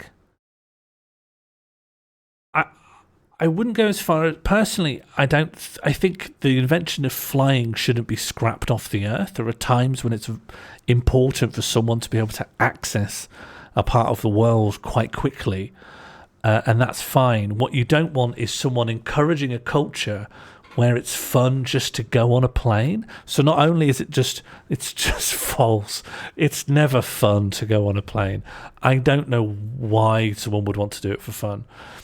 So encouraging people to do that is when it sort of flips into immorality, I think. Because I think we should be encouraging people to use slower forms of transport if they can, and not thinking that you could spend this inordinate amount of money to eat fish eggs in the sky. Aside from the provided refreshments and comfy seating, there's also an ensuite bathroom, so I don't have to venture into the rest of the first class lounge. I'm offered an extensive breakfast menu, though I'd rather save myself for the onboard cuisine, so in this instance I'll just take a caffeine hit in form of a cappuccino.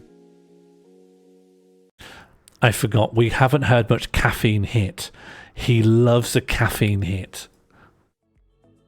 I was asked earlier when I wanted to board the aircraft. Residence guests can choose to be the very first or last to get on board. Personally, I want to maximise every second of this incredible product, so we'll be first on board today.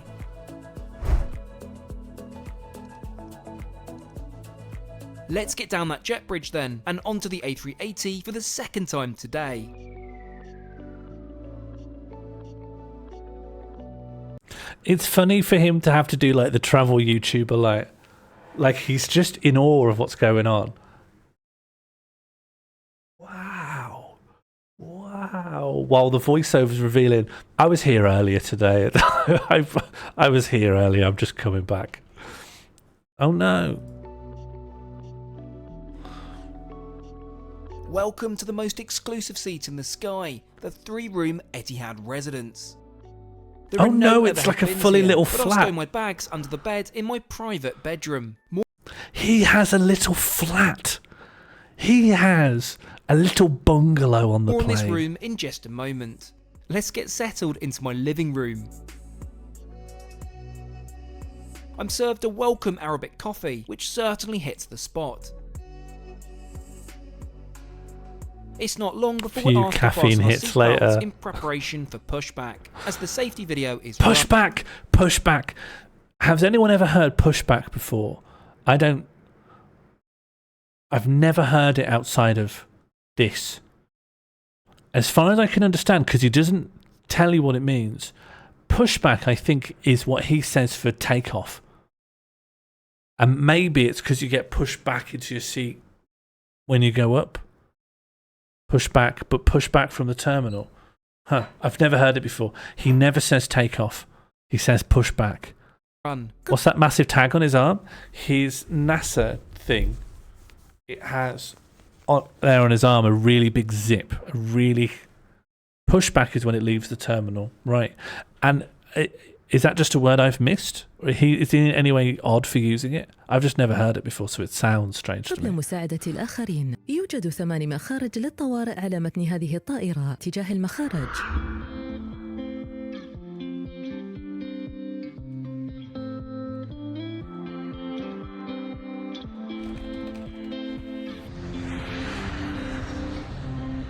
So, what's the plan? We'll travel some 3,500 miles over the next 8 hours to London's Heathrow Airport.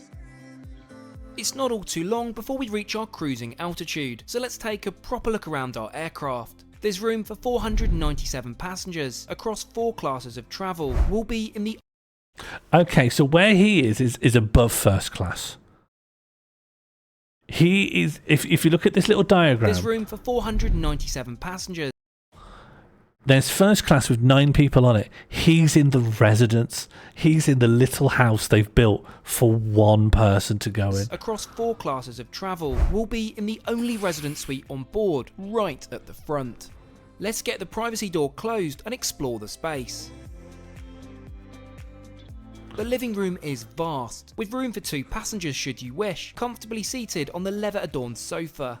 Whilst this does recline, you'll want to save any sleep for your separate bedroom down the corridor. Other highlights include your IFE remote for the 32-inch television, and of course a chilled private PSP. minibar, which I'm disappointed to see no Diet Coke in. Talking of drinks... Was he sort of laughing at the end of that? Which I'm disappointed to see no Diet Coke in. No, DC. Can we get NDC in the chat, please? Talking of drinks, I make it champagne o'clock. Now in the residence you're served... Oh, I hate him. Talking of drinks. The delicious 2002 𝚱𝚎𝚌𝚘𝚎, which retails at around $400 a bottle. This clocks in at our most expensive champagne of the trip. So how does it compare? Well, I can confirm it's absolutely delicious, but I still prefer the Dom. Now we simply must place our lunch order. I'm starting to get rather peckish. We simply must place our lunch order. And what does that mean? Is it like, we simply must because I'm famished? Or does it mean, yeah, it says in the thing we've got to put our lunch order in now, otherwise we don't get food? Like, is it like luxurious, like, oh, we simply should do this? Or is it, you're mandated to do this if you want to be fed? There's nothing actually like that's that clear. Like, this is so vibes based, right? There's nothing actually that clear about like how anything particularly works. You don't get any nuts and bolts. Like, if you were doing this for the first time, this wouldn't prepare you for any of the practicalities of it. It's just to show off the trinkets, the trinketization of it. The menu is spectacular, and I think the best so far. With my order placed, let's get the tray table out from the side of the sofa. This is promptly set by the cabin crew as I'm offered some fresh bread. No, Necknil, our lunch order, we're on the journey with him. We are the secondary traveller. So when he says, let's pull the tray table out, yes, it is true the video only shows his hand pulling it out, but we are guiding him. It's like the parable of the two sets of footsteps on the beach. Occasionally, we are carrying him. Bread. To start, I go for the caviar service once again with all the trimmings.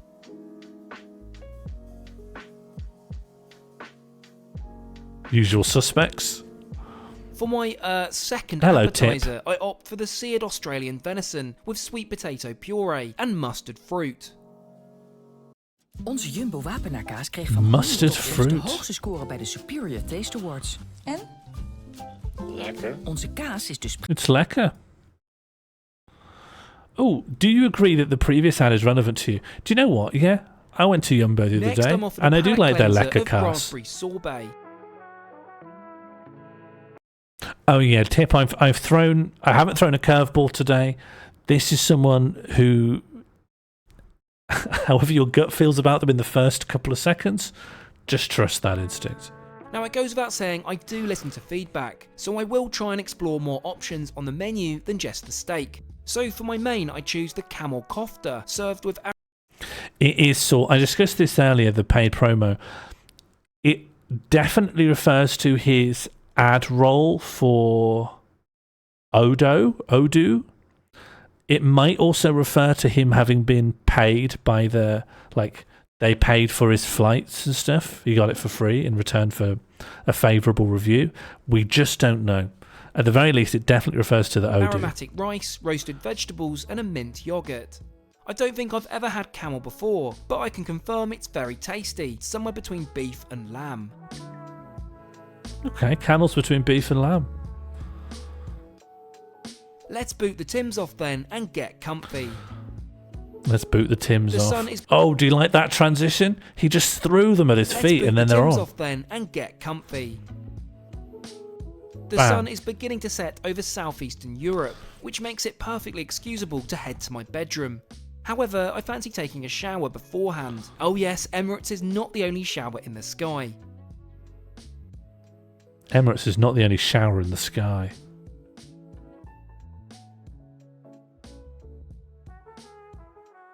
And for the second time in 24 hours, I've showered at 35,000 feet. Unbelievable. Now, the other spectacular feature of the Unbelievable. residence is the bedroom door, which shuts to allow for a totally private space. This is truly the closest you can come.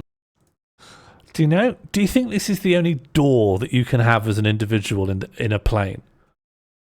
Like, I haven't watched a huge amount of his videos, but I've never seen him have an actual door. That's better than a shower. To flying private commercially. The double bed has been custom made for this space, complete with sumptuous rich Egyptian cotton bedding. You don't need to tell me twice. Let's hop into the bed for a wee nap.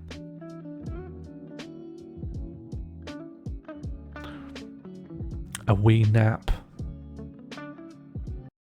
Do you see what I mean, right? So he films himself going to bed with all the lights on. And I don't know why, but I just find that so irritating. And I know if he turned them off, we wouldn't be able to see. But it creates this strange pantomime where it's like, I'm going to bed in the bright lights of like a dentist chair. That's how I sleep. That's how they sleep in NASA. I awake to the sound of the captain making the announcement that will be coming. And again, maybe he does. Do you know what? I could be talking out my ass.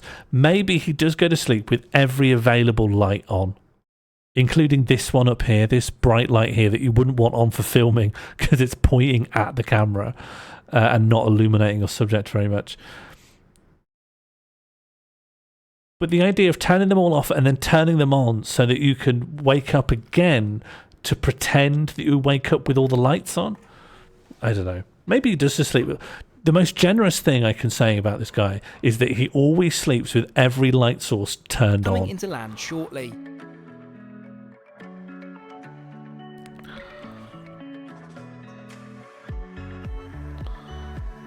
Get the Tims on. Let's get the Tims back Tims. on for the last time as we begin. Yes! Pro. Yes! Let's talk cost. This was not a cheap trip. The first flight was $2,700. Next in, Emirates comes in at $3,800, and finally the residence was $6,500, making a grand total of just over $13,000 or $500 an hour. Welcome to London and to the end of 24 hours in the world's best first class. What a journey. Oh, thank you. There's some strange stuff he does, like to justify the title.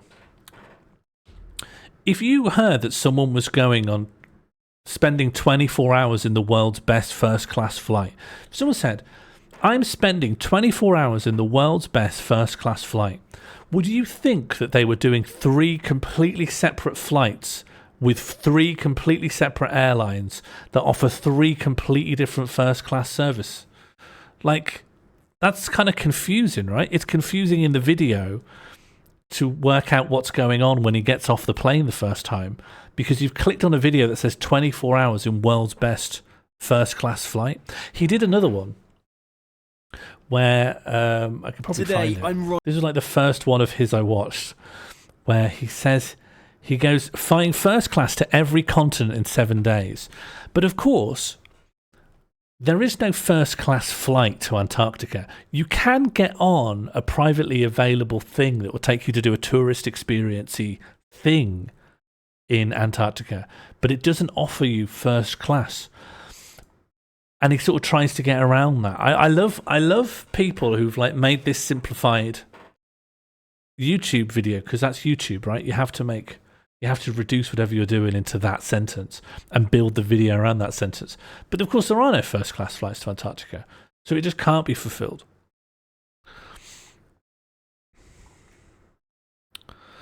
I can't find any information of Will outside of Trek Trendy. I'm not convinced he actually exists. That sounds good, honestly. That sounds good. How is it trendy? The use of the word trendy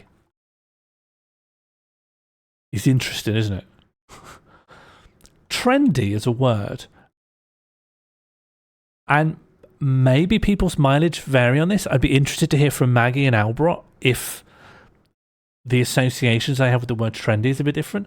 But to me, trendy is kind of a word that's either used pejoratively about young people, because trends aren't like... Young people are trendy because they follow trends, and trends are sort of defined by being a bit ephemeral and changing, and they change in the wind, don't they? 1 month this is trendy and the other month that's trendy. It's not like a very positive thing to say about someone, or you could say it about yourself in a negative sense to show that you're like not with it and a bit old, and oh, I'm not very trendy. Sort of says I don't know what the kids are doing and I don't know what is in. That's what trendy kind of refers to.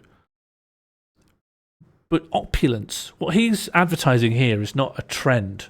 It's just opulence. It's caviar and champagne and luxury travel. None of these are trends.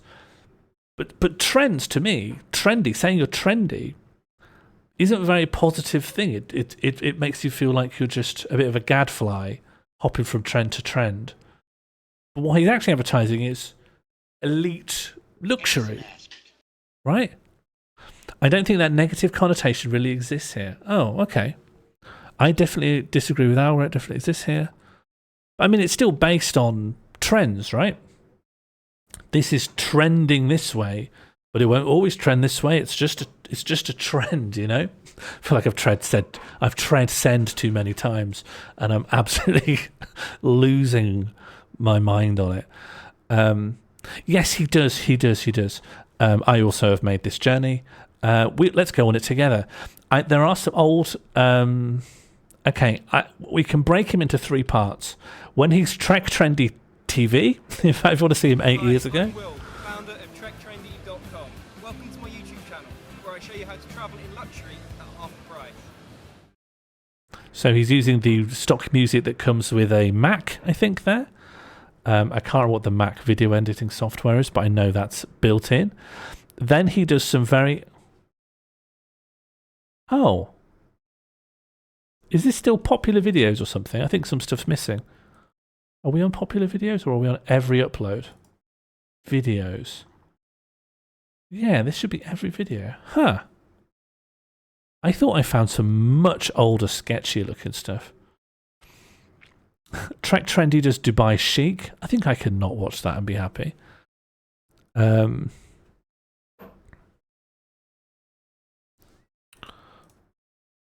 Well, the thing is that Albert, young people would never refer to themselves as trendy because it's exclusively an old people word.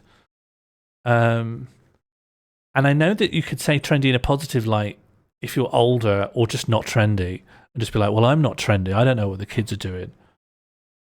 And I've just never really, I'm not used to anyone using the word trendy just in a positive light, like this is trendy and that means it's good. But I guess, I guess we're all old people. But then so's this guy. This guy's not exactly, this guy's not that young. Is he? I don't know. Anyway, he seems to do things like zeroing in on specific places you could go. Oh, this is the one I watched, yeah, and it's just him on like a camera phone.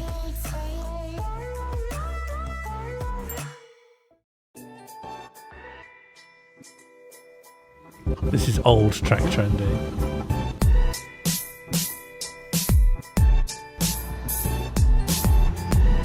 Hey guys. Can we get one F for Albert turning 40 and then one F in advance of Albert's death? Which means that when Albert does die, you can know that you've already put an F in the bank for it. Another episode of Trek Trendy here. So today we're doing a little bit of a different video. I'm actually down at the Pool Boat Show and I've come across this rather epic Sunseeker. It's a cool 8mm. The Sunseeker factory is actually... It's a cool 8mm. Behind me. But I just thought I was fortunate to have a little look around this. Have a look around with me and just see what you think. But it is quite interesting to see that it's got like 4 different bedrooms. Look at this. Each ensuite, got like an entertainment area, all flat screen TVs everywhere. It's epic, and this is only like one of the smaller Sunseekers. So you've got Eddie Jordan's 150 or something that he's just had built. That's like over 60, 70 million, and you got this is like a cool 8mm. But it's just epic to see. So cool 8mm. He's just said. But at least he's just said cool 8mm twice in a 30-second gap. Within the travel industry, but something that maybe is more looking at what you can do with insane money.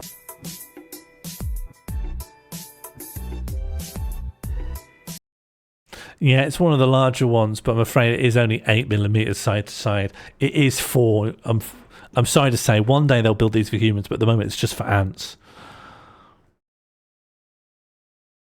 Do you think if you put an ant on a boat, like a little boat just for an ant, and then you just sailed it off, could you get in trouble for that? Because I'm right in thinking that ants don't have rights, do they? So you could just put them in a boat.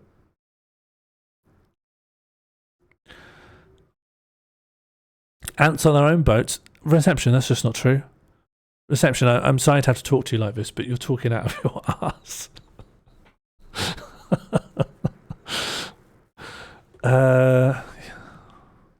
Don't fly Turkish Airlines business class. Here's why. This will be, I think, early on. He thought his job was to review things before later on he realised his job was to praise everything. You've never seen a clump of ants in a stream? Yeah, but aren't the ones at the bottom drowning? Do ants have rights? No, to be clear, I'm not asking, should ants have rights? Yeah, it's still a boat. Yeah, I apologise. I'm climbing all the way down on that. I messed up big time. I should do an apology video. Do you know what? I think this video is a lot better just paused on this frame.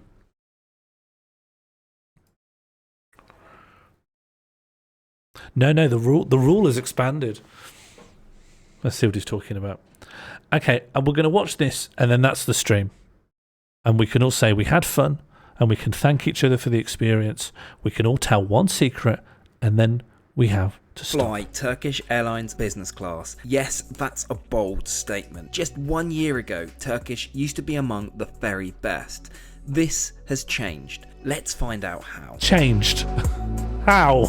Sorry, that's just really jarring editing. Statement. Just 1 year ago, Turkish used to be among... Oh, what? Okay, we have to watch that. Okay. Previous plans out of the window. If I search the word silenced, where will I find it? I had to fly to the 𝚱𝚎𝚌𝚘𝚎 I don't need to know how you got there, so I don't need to permit certain forms of travel. What am I looking for? If I just get them all loaded, then I'll search the word silenced. Or apology? An apology flight. Apol. Silenced. Yes, my awful Air Canada business class flight. Silenced by cabin crew. Apology flight. Okay, sure. Parano. Kaas gemaakt om mee te koken. Maak het met een glimlach. Maak het met een recept. Maak het smaakvol. Silenced by cabin crew. Maak het met liefde. Maak indruk. Maak het met Parano. Bij SNS vinden we geld belangrijk. Maar we vinden mensen belangrijker. We kijken naar jou en naar je plannen. Niet alleen naar je salaris en je saldo. We houden onze oren open. She thinks money is important, but people are more important. Dan het geld. Today I want to share with you. And their logo is first the people, then the money. My shocking flight.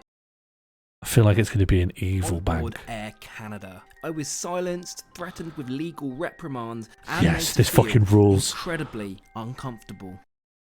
This fucking rules. Yes, they did not let me kick off the Tims.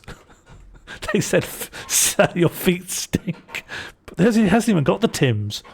And he's covering up the NASA logo. This is a protozoic trendy.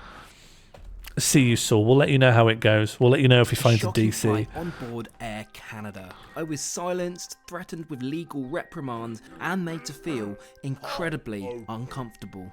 Coupled with this, tonight's Brother flight is partnered with a host of other issues. This is the story of my unacceptable $700 business class flight. I despise his editing style here. He just takes random words, not even full sentences, flashes them on the screen for only like the 0.4 of a second that they're being shown for, and then we just move on. Hate it. I must mention that there was a significant turn of events upon my arrival in Canada, which I'll shed light on in just a minute. We start our journey. That's a minute. That represents a minute. Of Mexico. I like how the stock footage is obviously zooming in on America. Oh no, it is going to Mexico. Unfortunately, there are no tequila sunrises for me. Sorry, I think I'm going to be pausing quite a lot. I've never seen the record scratch, which is the scratch of a vinyl disc coming off of the needle, paired with the colour bars, which shows like a VHS tape having just having not been recorded on, right? It's just the colours and bars that test the tape is the video quality is okay. They're just like completely disconnected. And I'm not even being pedantic. No one associates this site with that sound. Unfortunately, there are no tequila sunrises for me. I've just arrived into Mexico City Airport, fresh off another flight. I have only a few hours before my flight to Canada, so I sought refuge in a rather unique capsule hotel.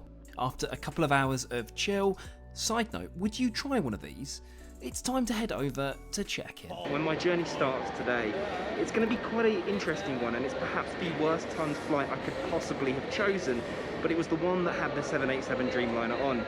I'm going to be departing at 1 AM and flying for around 5 hours to get to Toronto in the early hours of the morning. Now, the provided lounge situation Toronto is dire misspelled? to say the least, but I won't blame Air Canada for this. Instead, I've made my own plans to try out the new Centurion Lounge. My word, this is impressive. Oof. And helps somewhat to justify my annual card fees, I think. Anyway, through security, I've now got to go over to gate 24. I've got about an hour to kill. I thought I'd come through just in case there was any trouble because of the situation I was in this morning. I've come from Cancun, so in another video you will see me flying on the Aeromexico new business class, but in that video, goodness me, I'll cut to a scene from it, but the queues at Cancun International Airport security, whew, I thought we were going to be in for that again. Anyway, everything appears to be closed around here, which is really useful. Why did I come in so quick? Why not just go and buy a bottle of tequila and sit by and chill out? It's probably a better idea. If you like, just get a stock image of someone pour a tequila and just put it with 30% opacity over the screen. Why not just go and buy a bottle of tequila and sit by and chill out? It's probably a better idea. A few minutes later. So you join me here over at the gate where I'm about to be boarding on 787-9, which is their newest Dreamliner in their fleet. And interestingly, it's on a lot of their really ultra long haul routes. In fact, this aircraft just yesterday flew over from Doha, and it also does the Seoul route as well. We'll go and experience what it's like to fly on Air Canada because I've never done it before. So with that said, let's get on board. So it was quite a complicated process. What do you mean? Where is he going? He's going to Mexico with Air Canada? Yeah, maybe I don't know where he's going actually. Just then, basically. Oh no, maybe he's in Mexico. That was some Spanish on the wall, I think. Let's get on board. So that was yeah, the Spanish on this wall. So he must be in Mexico now. Oh, and he's going to Toronto. Is he? quite a complicated Just to see if they're any good reception. What's that's all it is. Just then, basically, because I'm not allowed to enter Canada, but I am transiting, it does throw up a few curveballs. Thankfully, as I'm au fait with thematics, I knew transit was 100% possible, but remember to check regularly, especially at the moment. Upon boarding, everything seemed as usual. I was welcomed on board and... Oh yeah, sorry. What time of 2 years ago? So that's 2022? Is it going to give me like a precise date? June 2021. Okay, so we're like... It's pretty COVID-y at this time. It's a pretty COVID-y time to be travelling for no reason. To my seat. I even got chatting to one of the passengers in the seat in front of me, who is on his way home back to Canada after flying a DC-8 cargo plane. As I get settled into my seat, this is unfortunately where things start to get uncomfortable. The same FA who had welcomed me on board came over. I was thinking perhaps a welcome drink, but instead questioned me intently over my GoPro and what I'm exactly doing with it. I explained I document my travels around the world, reviewing airlines. I said I was super excited to fly on Air Canada today, as it's my first time. With no response to that, I was told abruptly that I must...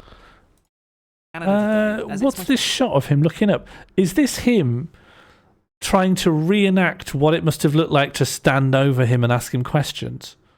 Because obviously this isn't footage of the personnel that took footage of him. With no response to that, I was told abruptly that I must not film the crew or other passengers. I explained that as always, I never film the crew or other passengers. It's my policy, unlike some travel vloggers. With no response to that, they walk away. Shots fired. Feeling a tad uneasy, but hopeful my response satisfied their concern, which I get is important to establish. Concern, just... What's KLM Holidays now? Komt alles samen. Je vlucht, verblijf. Welcome on board, welcome to my seat today, 6A. where I'm going to be flying over to Toronto. Just after filming this Toronto with 2 hours the ago. flight attendant in question comes over again and tells me point blank I cannot film. I said I'm filming myself, as I explain. They state I'm breaking the law, reiterating there's a law which prohibits this. I say I'm flying this flight specifically to showcase it. It's a gorgeous plane, one of your newest. I find it amazing how this has come from Doha and Seoul recently. That's a long way. I was making casual conversation. They say they don't know anything about that, and state again, I cannot film. This puts me in a super awkward position as I'm flying on board specifically. Thing is, one, there might be different laws about filming in public. I feel like he'd probably look them up, and if he has looked up and gone, Canada doesn't have any specific laws about filming in public, he'd say so. But he could be. I could be wrong. Maybe there are no laws about that. But I think it's of an extremely reasonable policy. It is such a reasonable policy. Can you imagine, of all the places, of all the vehicles in the world, to have a YouTuber on board? A plane has got to be the worst. And granted, he's on some business special class where you're not like shoulder to shoulder with people. Nevertheless, if I was this person over in 5D and I knew that my like legs or whatever are going to be constantly caught in this vlogger's rundown or whether this plane's any good, that's it. I'm not having a good time. To review it and share it with you guys. 5 minutes later, just before safety We are committed to demo, playing Guy. They come over again, trying to remove my GoPro mounts, saying, "You'll forget this. You don't need this as you're not filming anymore." I query just to be shot down yet again. At this point, I'm actually quite deflated. I've not done anything wrong here at all. As I'm not to film, here's the Dreamliner safety video. Whilst this screens, we taxi off stand and proceed to the runway, shortly taking off, bound for Canada. Today's flight will take around 4.5 hours, travelling some 2,500 miles. About 20 minutes after takeoff, the same FA comes over. They say, "I can help you take photos for you if you want. You can film as long as it's just yourself." Their attitude is completely different. Says, "I smell nice," and offers me something to drink. I'm very confused here. I was just being told I broke the law, and now I'm fine to film? In that case, on with the review. Menu cards are handed out, and I'm bemused to find we're being offered breakfast just after midnight. Now, I know it's technically morning, but come on Air Canada, people are literally getting ready for bed, and you're offering me granola. To add to this, plastic cutlery is provided. That's not how you spell granola, is it? It's granola, right? Like grain. Gran. Right? Okay, good. I'm glad that's not just me. Is not what Air Canada have rolled out. I know this as I flew another international sector after this, which was much better by the way, where metal cutlery was provided. Now, whilst it was strange to have a midnight breakfast, and it doesn't look that appetizing, it was actually pretty tasty, aside from the croissant.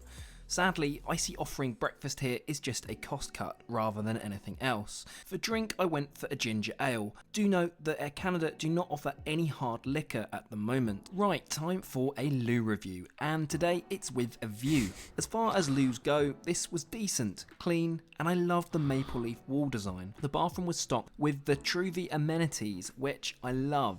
Nothing quite like a refreshing facial mist to send you to sleep. Talking of which, I make it bedtime. Sadly, this is where there's another key issue. No bedding. Not even a blanket. I heard another passenger asking the cabin crew and was told she should wear a coat. Bear in mind we're in summer and have just come from Mexico. This is poor. What's this? Even in economy red-eye flights, I've had a blanket before. 2 hours later, I woke pretty dazed if I'm honest. 2 hours sleep is not enough for anyone, and I have 14 hours airside ahead of me with no bed. Now it's daylight, I thought I'd show you the seat fully reclined. It's actually a great hard product, similar to BA's Club Suites, but without the door. It's not long before we begin our descent into Toronto, and with it another turn of events. Welcome to Canada, and my goodness, only about 2 hours sleep on that flight. Anyway, I'll give you my final views when we get into the terminal. That said, catch you in just a second. Okay, here's the curveball. Air Canada reached out. They saw that I had an awful experience on board today's flight from my Instagram, and rather than ignore it, ground staff came to find me in the terminal. They apologised and said the lack of bedding, food options, and the way I was accused of breaking the law was unacceptable. I can indeed film on these flights. They offered me food vouchers, Air Canada merch, and a bunch of snacks. Now this is amazing to see, and as you'll see in the next video, they really rolled out the red carpet treatment for me. Well, hang on. Look, I can't be arsed watching the next video because, well, just because it's this guy. But if you have a really shitty time and are only apologised to and offered gifts because you are an influencer, then there is in no way should that change your review of anything. Because if a review is doing anything that's useful for anyone, it is a general purpose customer review. It cannot be a review for if you happen to be this specific guy with this specific Instagram following. Because what this is telling us is that that treatment is their standard treatment, and they've got a red carpet treatment they'll do for influencers. But influencers need to have, I know that they don't give a shit, and I know that this stuff is like, I actually think they're not being knowingly duplicitous. I think they volunteer into a kind of sincere stupidity regarding this very obvious issue. But like, if someone is only treating you nicer because you've got 1 million Instagram followers or whatever, your review of them won't reflect on the average person's experience of that product. And he's explicitly saying that I used my social media platform to get a better service, and therefore he's going to give them a separate review with them knowing that he's an influencer and rolling out the red carpet. It's kind of bananas just to say it, you know? If I hadn't a following, would the same have happened to me? Probably not. But what they did say is they'll ensure that this flight is properly catered for in the future. If this is the case, I see it as a win. Ultimately, my aim with this channel is to give consumers a real insight into what it's like to fly in a premium cabin. I shat. Rather than I absolutely shat advertorial, there. not mentioning any names here. Let me know what you thought to my experience down below, and I'll catch you all again next week. Next week. What a rate. Next week. What a rate of taking first class flights. Next week. Just mad. Just a mad rate of taking first class flights. All right. That's Trek Trendy. I can only apologise. I can only apologise to all of you for putting you through this. Thank you for tuning in. I'm gonna go now. It is time. But I'm grateful for you all. You don't need a home. Why would you need a home? He lives on the plains. Where he lays his Tims, that is my home. But of course, thank all of you for turning up, saying hello, watching Trek Trendy with me. Specifically, I'd like to say thank you to, and introducing Funky Mr. Chicken, the Smexy International Olympic Committee, Ichigo Dave, the Thoughtful Symbol, the Mayor Returns, the Blue Rump, 00 Katie is Desperate, the Smelly Dog, Andrew Banter III, the Soggy Heretic, Colt Van Boom, the Nightmare Counter, Dragon Garland, the lovely Disneyland Tip Foster, the Fool's Garden, Summer Big 76, the Stripy Heretic, Zero Sophia. This is for me? Oh, you shouldn't have Burr.exe, the Flimsy Tiffany, John K4, Earth's Champion, Sean Maul, the Red Counter, Spiffing, the Tree Mugged Fanta, Suko 11, the Dainty Girlfriend Creator, Tarsai, the Fresh Printing Press, A Desperate Girl, the Strong Eel, Fagug 2030, the Postmodern Wren, Red Tail Foxy, the Crimson Sock, Rosanna 20, the Perfumed Metronome, A-OK, another Wooden Symbol, another TTV Viewer, Fish King, King of Fish, Reception Music, the Red Noodle Boom Funks, 22 times Dickhead, Bread Santa, the Slippery Tires, Immoral, the Flimsy Milkshake Factory, Neck Nil, the soggy Crinston Nicky Not Whimsy, the sweaty Gunpowder Adulter, the non-Euclidean Conquest Aqua, the crunchy Backpack Maggie FBK,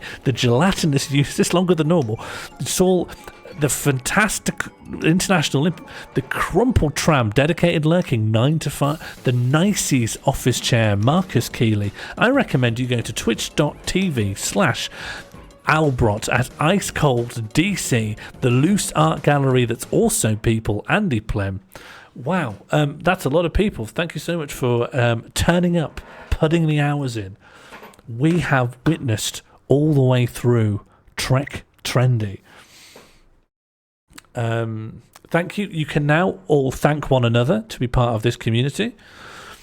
And if you would like, please tell a secret.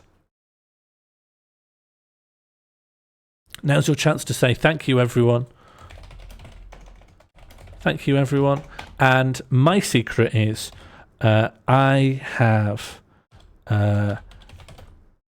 eczema.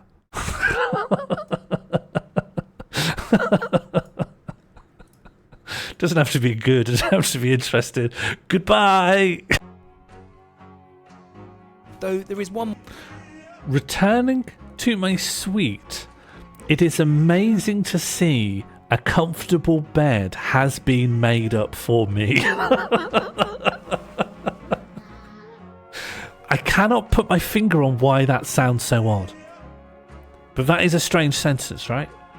Returning to my suite, it was amazing to see a comfortable bed was made up for me.